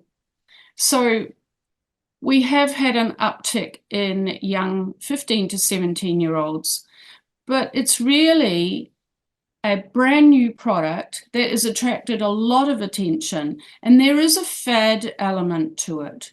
So there's a novel, high rate of curiosity, and we expect this to be a fad.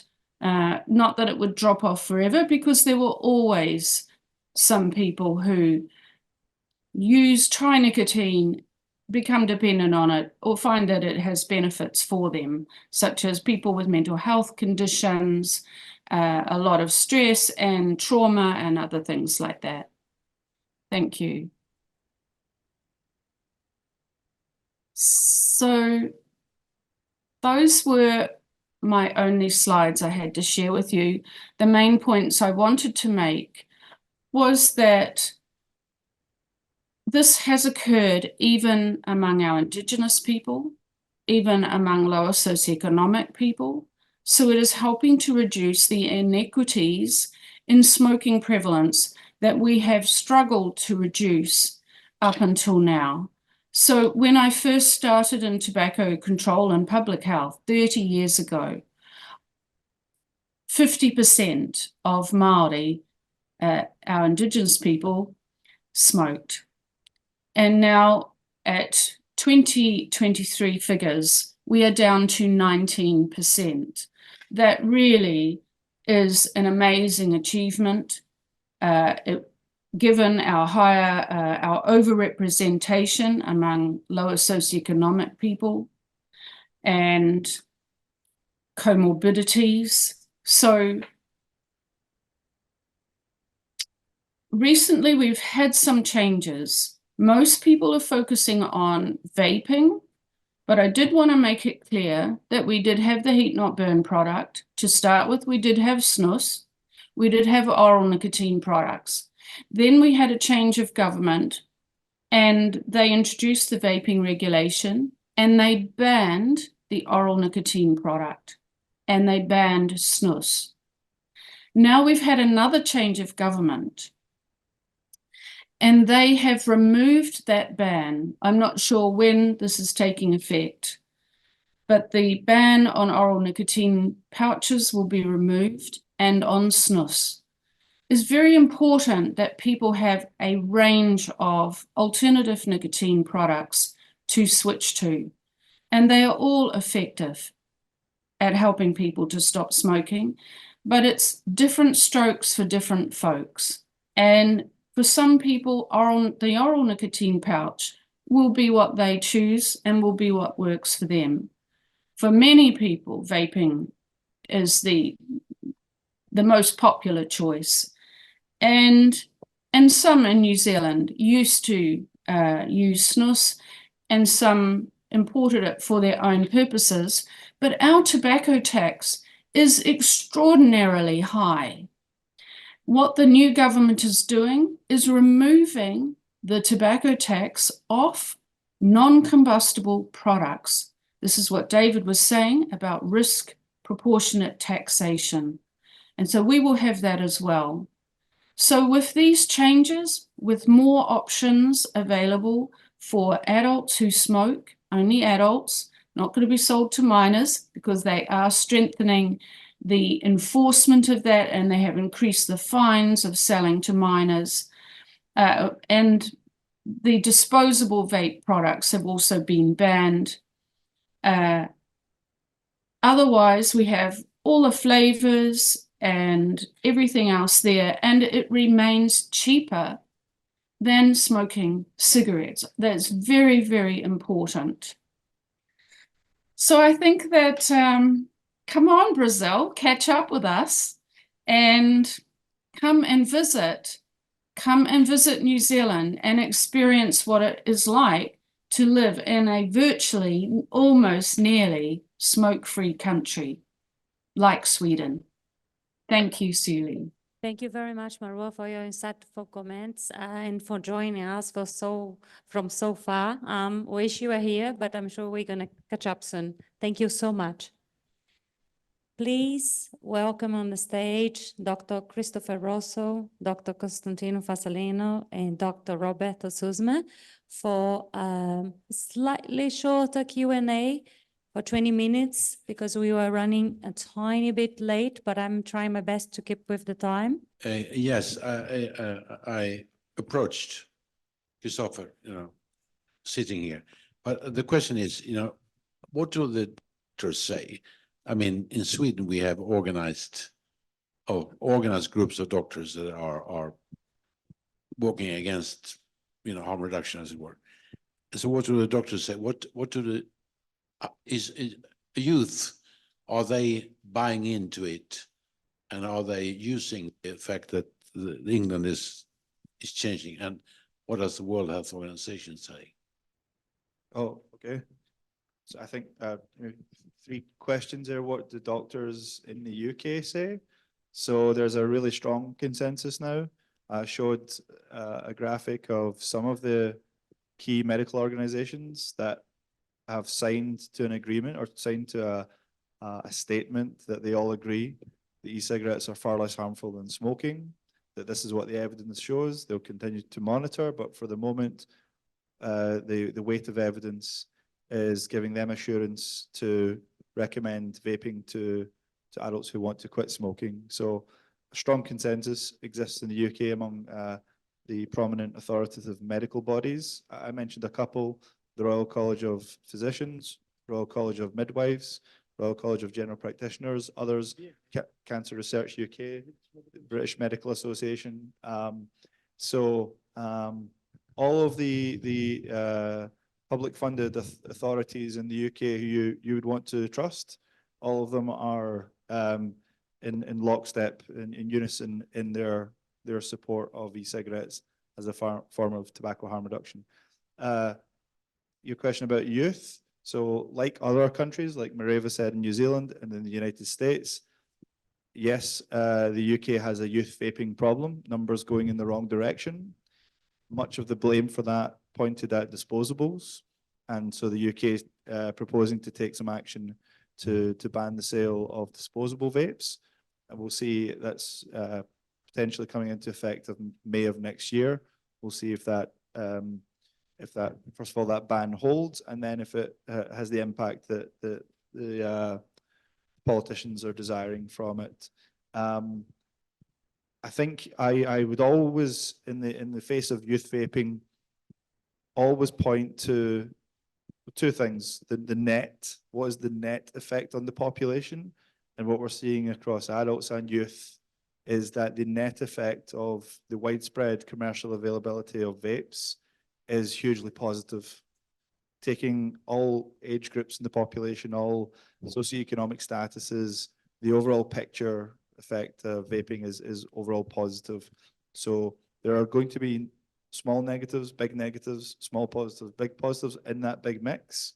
The net is now and has been for many years net massively positive.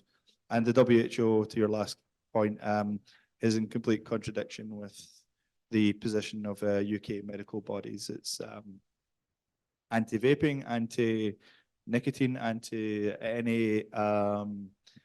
any alternative to smoking which involves use of nicotine, apart from NRTs. Roberto and Constantinos probably speak more intelligently than me on that, but they see only they're willing to endorse only a very small number of pharmacological interventions for cessation, and obviously behavioral interventions and campaigns, but not vaping, not snus, not pouches, not heat not burn, or any other form of tobacco harm reduction. What, sorry? Why did UK leave the union? Well, it wasn't my vote, but yeah, so we're now not counted as part of EU statistics, and we're still bound by EU regulations on vaping. But I'm hoping that the credibility of the UK medical and health authorities carries globally, so that it does their practice and their research does carry influence well beyond the UK. And just one point I wanted to make from something earlier, where I think it was the senator who said that, you know, Brazil is a different culture and lessons from certain countries may not apply. Obviously I agree to an extent with that sentiment, but I would also say that lungs are lungs. Smoking doesn't discriminate. Cancer doesn't discriminate. It doesn't look at the name on your passport or your birth certificate. There's three people in this room, one Brazilian, one American, and one Scot, and three of us smoke for 40 years, 50 years. Two of us are going to die prematurely. So smoking doesn't care where we're from. So these solutions, well, you know, local to the UK, can very much be applied globally, and I hope people take that. Allow me to give a short historical perspective on the position of the UK authorities. The UK authorities were not at all positive for harm reduction, specifically for e-cigarettes at the beginning. They were quite negative about it. I still remember in a conference, I think it was in 2012 in London, when I was engaged into a debate with the director of the Action on Smoking and Health of the UK. And I remember her clearly mentioning that we will never accept any nicotine product in the market unless it is approved as a medication. So the UK and the public health authorities there, at the beginning, they were not very different from Brazilian authorities today.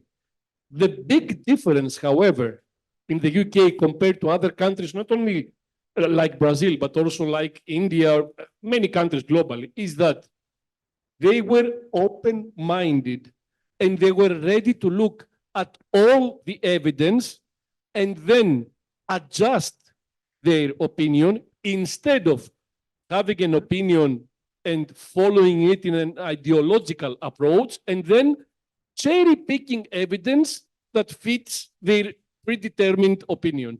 This is the big difference between the UK authorities and many other countries in the rest of the world. They were ready to change despite having a pretty strong negative opinion initially, and they looked at the totality of evidence, and they also looked at local evidence in their own country, because despite their negative opinion, the products were available in the UK market. Unlike Brazil, where even if you want to do some research, you have to search for people who are using illicit products, because the products are not allowed to be sold in the market. So you see, another problem with bans and severe restrictions is that authorities are saying that we need to see evidence, but the decisions themselves don't allow them to generate any kind of evidence. Because if you ban a product like in India, and you, as a government, you are pretending that they don't exist, then you will never generate any kind of evidence. So it's a sort of a vicious cycle. organizations looking for evidence. At the same time, their decisions prevent anyone from generating any evidence, and then they'll use this lack of evidence that the organizations themselves produce to further support their own decisions. So science is about being open-minded, and science is about looking at the evidence before making decisions rather than making decisions and then trying to find the piece of evidence that fits your own decision. Hello? Come in. Hello, can you hear me? Okay. Yeah, coming from Mexico, in Latin America, I feel very familiar with the situation in Brazil. Of course, no two countries are the same, and etc. But we have much more in common than, for example, England or New Zealand. And one of the first casualties of the prohibition regime is the lack of information, right? It is better in some countries and worse in others. Like in Mexico, we do have government agencies that organize polls, massive polls, and they have a reasonably good methodological procedure. And unfortunately, the government has restricted funds because to do a massive poll to find out how many adolescents and how many adults are using these products or smoking or consuming marijuana or other substances, it is expensive. It is an expensive work. Now, in the United States, in England, and in probably most of the European countries, you have polls. I have seen the polls, I have seen the data, and the data is frequent and is more reliable. So this is the first casualty. We don't have sufficient information. And also, the prohibition has an effect of massively disrupting the market. Like the last figures we have in Mexico, I assume that it's similar to Brazil, come from 2021. 2021 showed that most of the usage of vaping among adolescents, it is exploratory. Like there are two questions in the survey. One question says, do you vape? And the other one says, do you vape every day? And the ones that answered every day are less than 1%, in fact, less than 0.1% of the ones that declare vaping. But this is data from 2021. What has happened in the prohibition, and probably, I don't know to what degree this relates to Brazil, but I would assume that there is a very strong correlation. The Mexican market now is flooded with disposables. Since there is no, I don't have the resources to do a poll, and there's no information how many, because we know, we can see it in the street. Everywhere in the corners, you see disposables. And of course, there's a lot of teenagers that are using them because these disposables, and this we know that, they are rejects from the Chinese industry. They're not very good quality. And so we know that a lot of teenagers are using them, but we don't know how many. And the data from 2021 is no longer relevant because in 2021, we were just beginning to see this massive expansion. We know that this massive expansion of these products is controlled by illegal sources, and some of them criminal sources. But again, we speculate because we know that the traditional vendors of vaping products in Mexico, they are small merchants, and they self-regulated, and they cater mostly for the middle class. So we know that they cannot be responsible for this massive. So this is one effect, one very bad effect of the prohibition. The president, our president, has taken vaping as a personal issue. He has spoken in international conferences and also in mass media, and he bangs the chest, we are protecting youth, we are protecting youth, and all his officials repeat the same message. But what we can see is that if we wanted to avoid youth, adolescent access to these products, it is a terrible failure, right? So, but this is one of the unfortunate consequences of the prohibition. I wonder if in Brazil it's very similar. I'm going to use this opportunity to show you some other slides that I presented because Roberto discussed about youth vaping, and one of the very common arguments heard everywhere is the gateway to smoking effect of e-cigarettes for youth. So here are the data about the smoking rates among US adolescents, because the theory of gateway to smoking is coming from the US, during the period that electronic cigarettes became more popular in the US. So they basically started around 2010, 2011, and this is the smoking rate among middle school students in 2011 and among high school students in 2011 too. So before the beginning of e-cigarettes becoming popular, 4.3%, 15.8%. And look, during the time of growing e-cigarette popularity in the US, look at the smoking rates. Smoking has been eliminated among US youth in the US at the same period that e-cigarettes became popular. This kind of evidence completely rejects the gateway to smoking effect. We would have seen either a very slow decline or even an increase in smoking rates had there been any gateway effect. But you have the data. Yes, the data exists, of course. And here is another way of displaying this.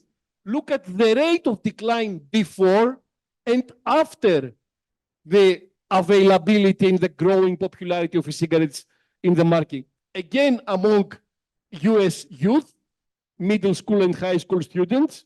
And you see that during the period of growing e-cigarette popularity, the smoking rates declined at a more accelerated rate than before. So I think it makes it also very clear that there is no gateway to smoking effect among youth. Yes, we don't support that young people should use electronic cigarettes, but there is no way that the use is going to be zero.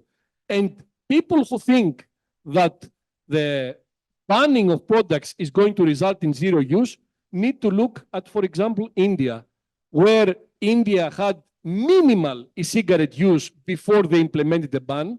And after the ban, the market exploded. You can literally find in every corner, in every street, in major Indian cities, shops selling e-cigarettes without having any quality criteria, without having any control, any regulation by the government, without knowing where they come from, to whom do they sell these products, if kids have access to these products. The government knows nothing. The government pretends that they don't exist, but the market has been flooded. And this happened after the ban. Before the ban, you couldn't see anyone vaping on the streets. Now everyone vapes, but without any control from the government. And these are clear examples of how prohibition creates more problems and solves no problem at all. Dr. Christopher, would you like to say anything about your intake? No. Otherwise, I'll open the floor to Q&A. Questions. Yeah, more questions. Yes. Does anybody want to ask a question? Yes, please. I have well, was very interesting to listen you. It is very important to know about the data, the scientific evidence about this issue. But one thing that is very important is about youth. I agree with you with the data that decreases smoking. But as Dr. Groove showing New Zealand was an enormous increase in New Zealand, the users of electronic cigarette from 0 to 15%.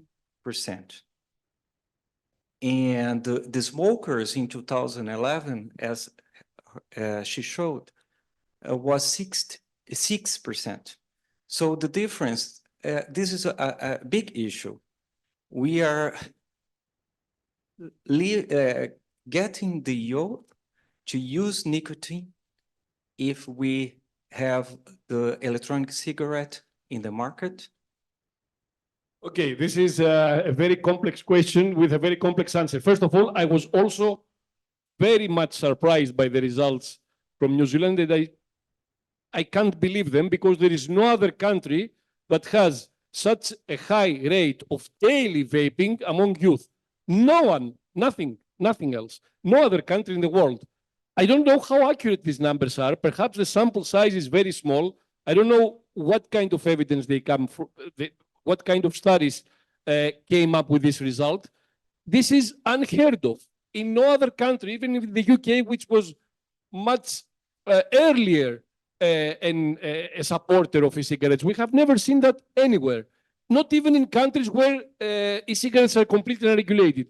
So I can't judge on the reliability of the evidence. But I will comment on the issue of dependence, because what you mentioned is dependence on nicotine as a big problem.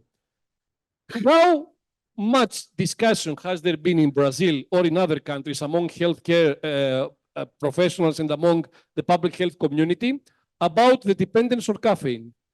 Has anyone ever discussed about the dependence on caffeine? No. Why?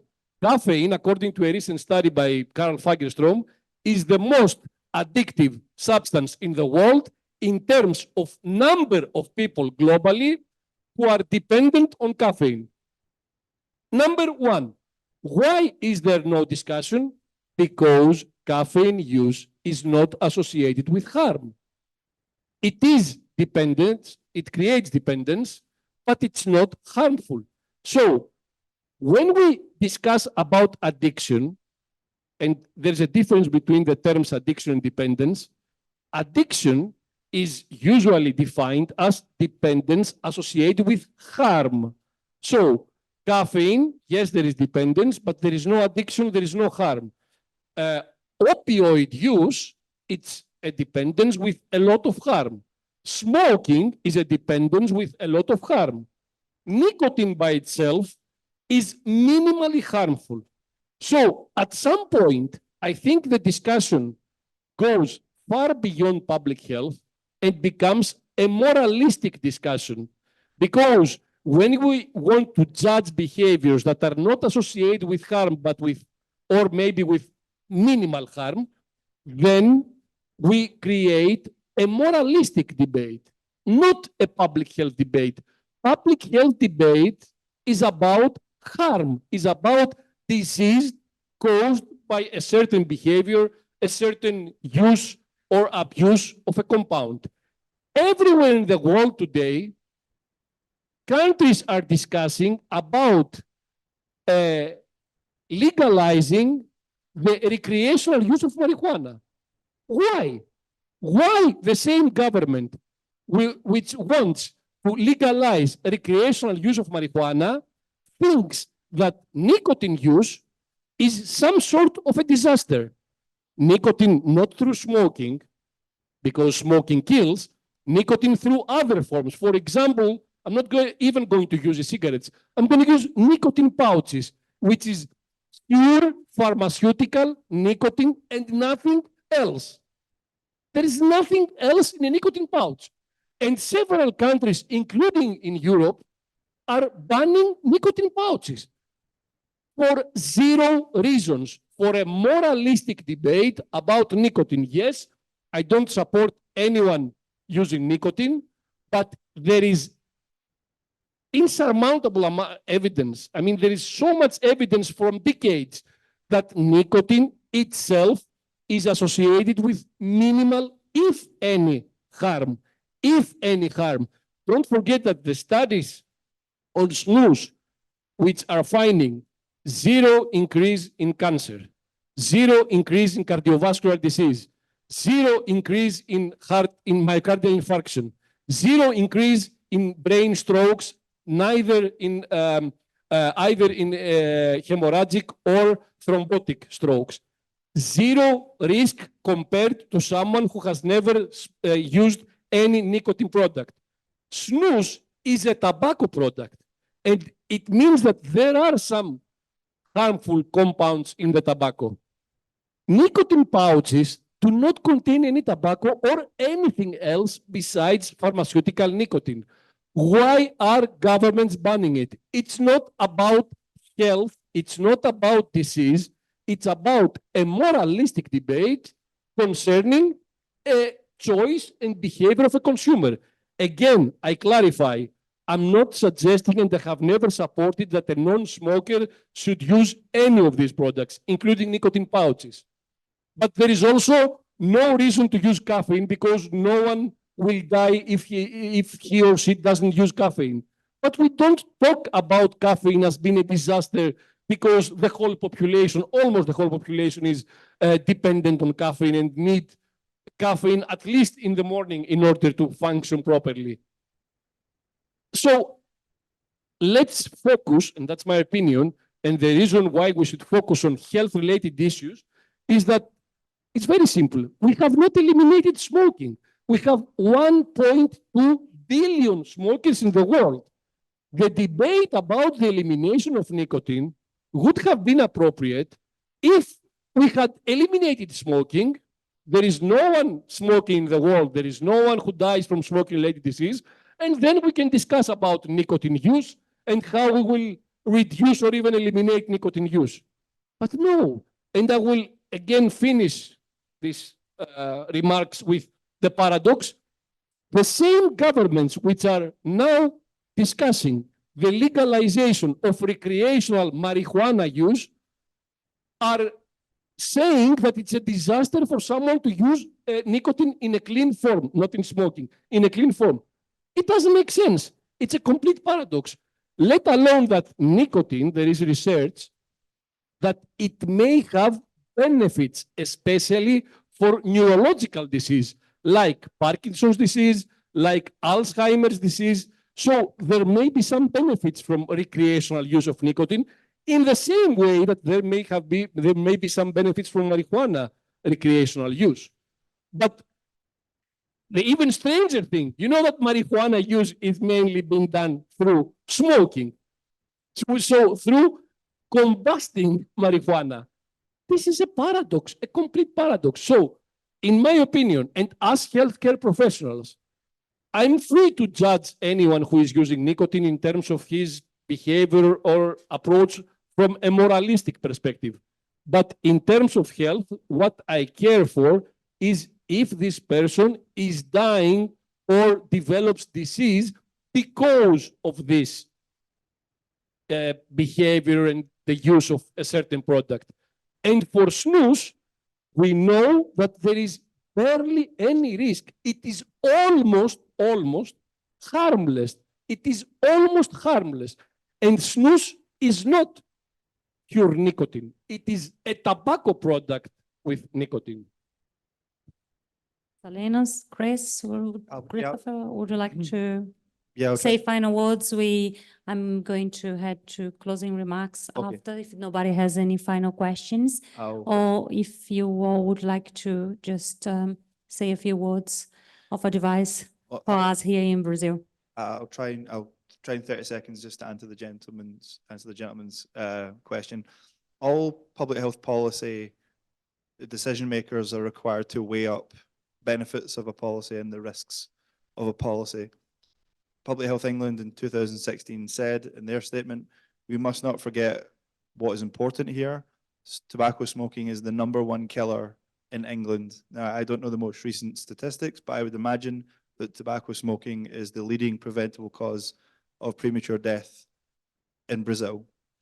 So the opportunity exists to change that statistic. Obviously, with that huge potential benefit, there will be the possibility for risks, for harm to come to unintended users.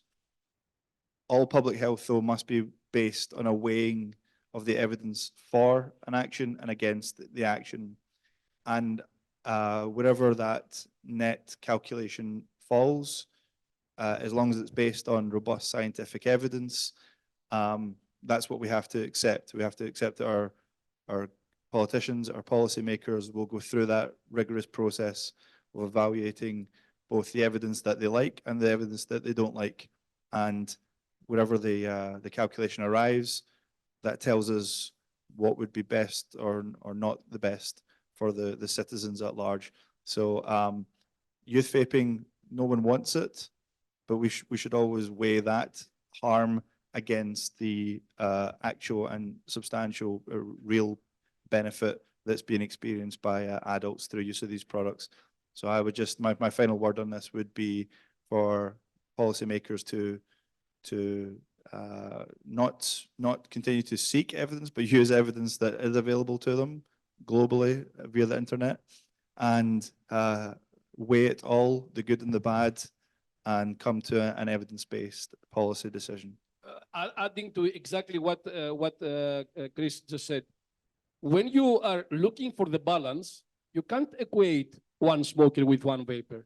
You can't say that, oh, we have 5 fewer smokers, but we have 5 more vapors, and so there is no benefit. No, one smoker, in terms of risk, equates with 20, 30, 50, not 50, maybe 100 smokers. So 100 vapors. So in order to counteract any benefit from quitting smoking, you need to have 20 or 30 times more vapors than smokers who have quit smoking. That's the balance. And the second thing I want to say, which is similar to that, in one of the reviews, a meta-analysis on the effects of snus use on cancer, where they found almost 0 effect, the author, Peter Lee, did a calculation of what could have happened in the US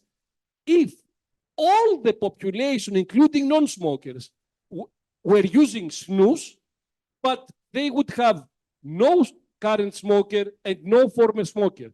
And he found that if all 350 million Americans were using snus every day, but there was no smoker in the population, the number of cancers caused by smoking would have been reduced by 98.2%.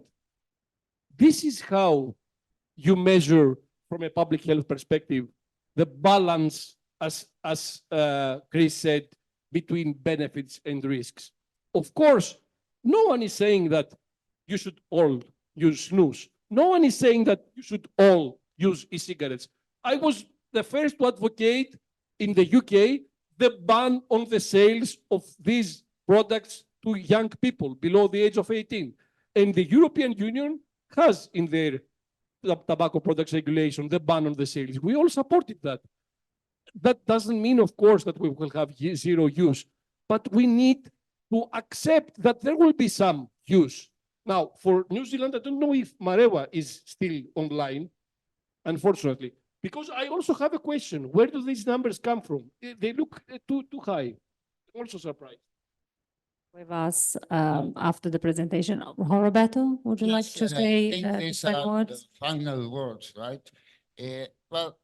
First, I would like to address very quickly 2 issues. First, what Konstantinos is saying about the data from New Zealand. I have looked at the demographic data from US sources, from England, even there's from Spain and Holland and France and so on. It is never the case that the highest percentage is of daily users. Normally, and this is one of the how say, one of the tricks, the propaganda tricks of making a scandal of something that is concerning, but is not a scandal, the use by minors. It is a concerning issue. But the problem in the polls are the questions more than the answers. If your indicator is, have you vaped in the last 30 days? This is an extremely poor indicator of dependence. You have to be more specific. And the disappointing feature is that most of the polls have questions regarding to frequency. They might not be very accurate, like for example, in the case of the New Youth Tobacco Survey, it's a very famous poll in the United States. The National Youth Tobacco Survey. Yeah, yes. They do not ask if the usage of vapes is daily. For them, high intensity. They ask, but they don't report it. They don't. So We published a study a few years ago analyzing the National Youth Tobacco Survey. Yes. Do you know the proportion of never smoking youth who were using e-cigarettes daily? It was 0.9% at the peak of e-cigarette use in the US, 2018. But 0.9%. But this is never reported. Yes, this is it never was reported by us who took the data. The CDC does not report such details. No, they don't. They don't even report the use of e-cigarettes among youth according to the smoking status. So, what proportion of youth using e-cigarettes have also used tobacco cigarettes? And what proportion is not using any tobacco? Another missing information, especially relevant in the US, is that they do not distinguish the substance, whether it's cannabis or whether it is vaping. It is just vaping. So this is one point I wanted to make. There is a lot of inaccuracy and political manipulation in the data. But it's very difficult to make your point because you are facing a wall, a tsunami of political agenda. Now, the other point I wanted to make very quickly is that in conversations I have had, whenever it's possible, with tobacco control, mainstream people in tobacco control, and the nightmare is that, okay, it is good for smokers. But smokers are not the whole population. It may be good for smokers, but it's terrible for the society because the nightmare is that lots of non-smokers or never smokers will start vaping. So to prevent that, we have to say that it is very dangerous, it's very bad, and we prefer to sacrifice the smokers because after all, the smokers will die prematurely and they are beyond the pale, you cannot repair them. But we don't want the youth. We want to stop this generation. And first of all, if you look at there is no enormous amount of adults that are not smokers trying to vape. Like in England, for example, any Joe Smith or Mary Smith that has never smoked in his or her life, no law is preventing these people to go into a vape shop and buy vapes. But how many do, according to the data in England? Very few. Now, lots of youth are experimenting and so on, but there is nothing that you can do about that. That the vaping and this nicotine consumption without smoke, it is bound to be at some point increasing. And as Thank you very much for this heated debate. But I really need to move on to the closing remarks. Thank you very much for your participation. So, ladies and gentlemen, this is the end of this official part of today's program. Though there is more to come, I know you might want to leave, but please don't leave. I would like to express my sincere thanks to all of the eminent speakers here today, contributors who given the time towards an incredible, worthwhile cause. Quit Like Sweden has a simple but challenging mission to replicate the Swedish experience here in Brazil and across the world, so that all smokers are given the best chance to quit cigarettes. Sweden has proved that what works is complementing traditional smoking cessation and prevention measures with policies that enable smokers to choose safer alternatives instead, by making them, again, affordable, accessible, and acceptable. Now, they have health statistics than other nations can only dream of. Quit Like Sweden, we will be encouraging other countries to chase the same dream. I hope you all agree that this is a dream worth chasing. I hope I can count on you again in the future as we grow this new platform. And be sure to check our new platform, quitlikesweden.org, when you can. Thank you, but please don't leave, as we now have a cocktail break of a few minutes, and we will have a documentary, How Sweden Quit Smoking, followed by a quick panel with Federico, CEO of We Are Innovation, and Dr. Milton, and somebody that has been waiting patiently to join us online. He really wanted to be here today, but he fell ill and he could not travel. So he's been waiting the whole day to speak to you. So we can have a quick cocktail now, but please come back to see the documentary because it's something that it's worth watching. And I have learned quite a lot from all of these people present here today. And there is a little bit more to learn. So thank you so much for being here. I really appreciate from the bottom of my heart.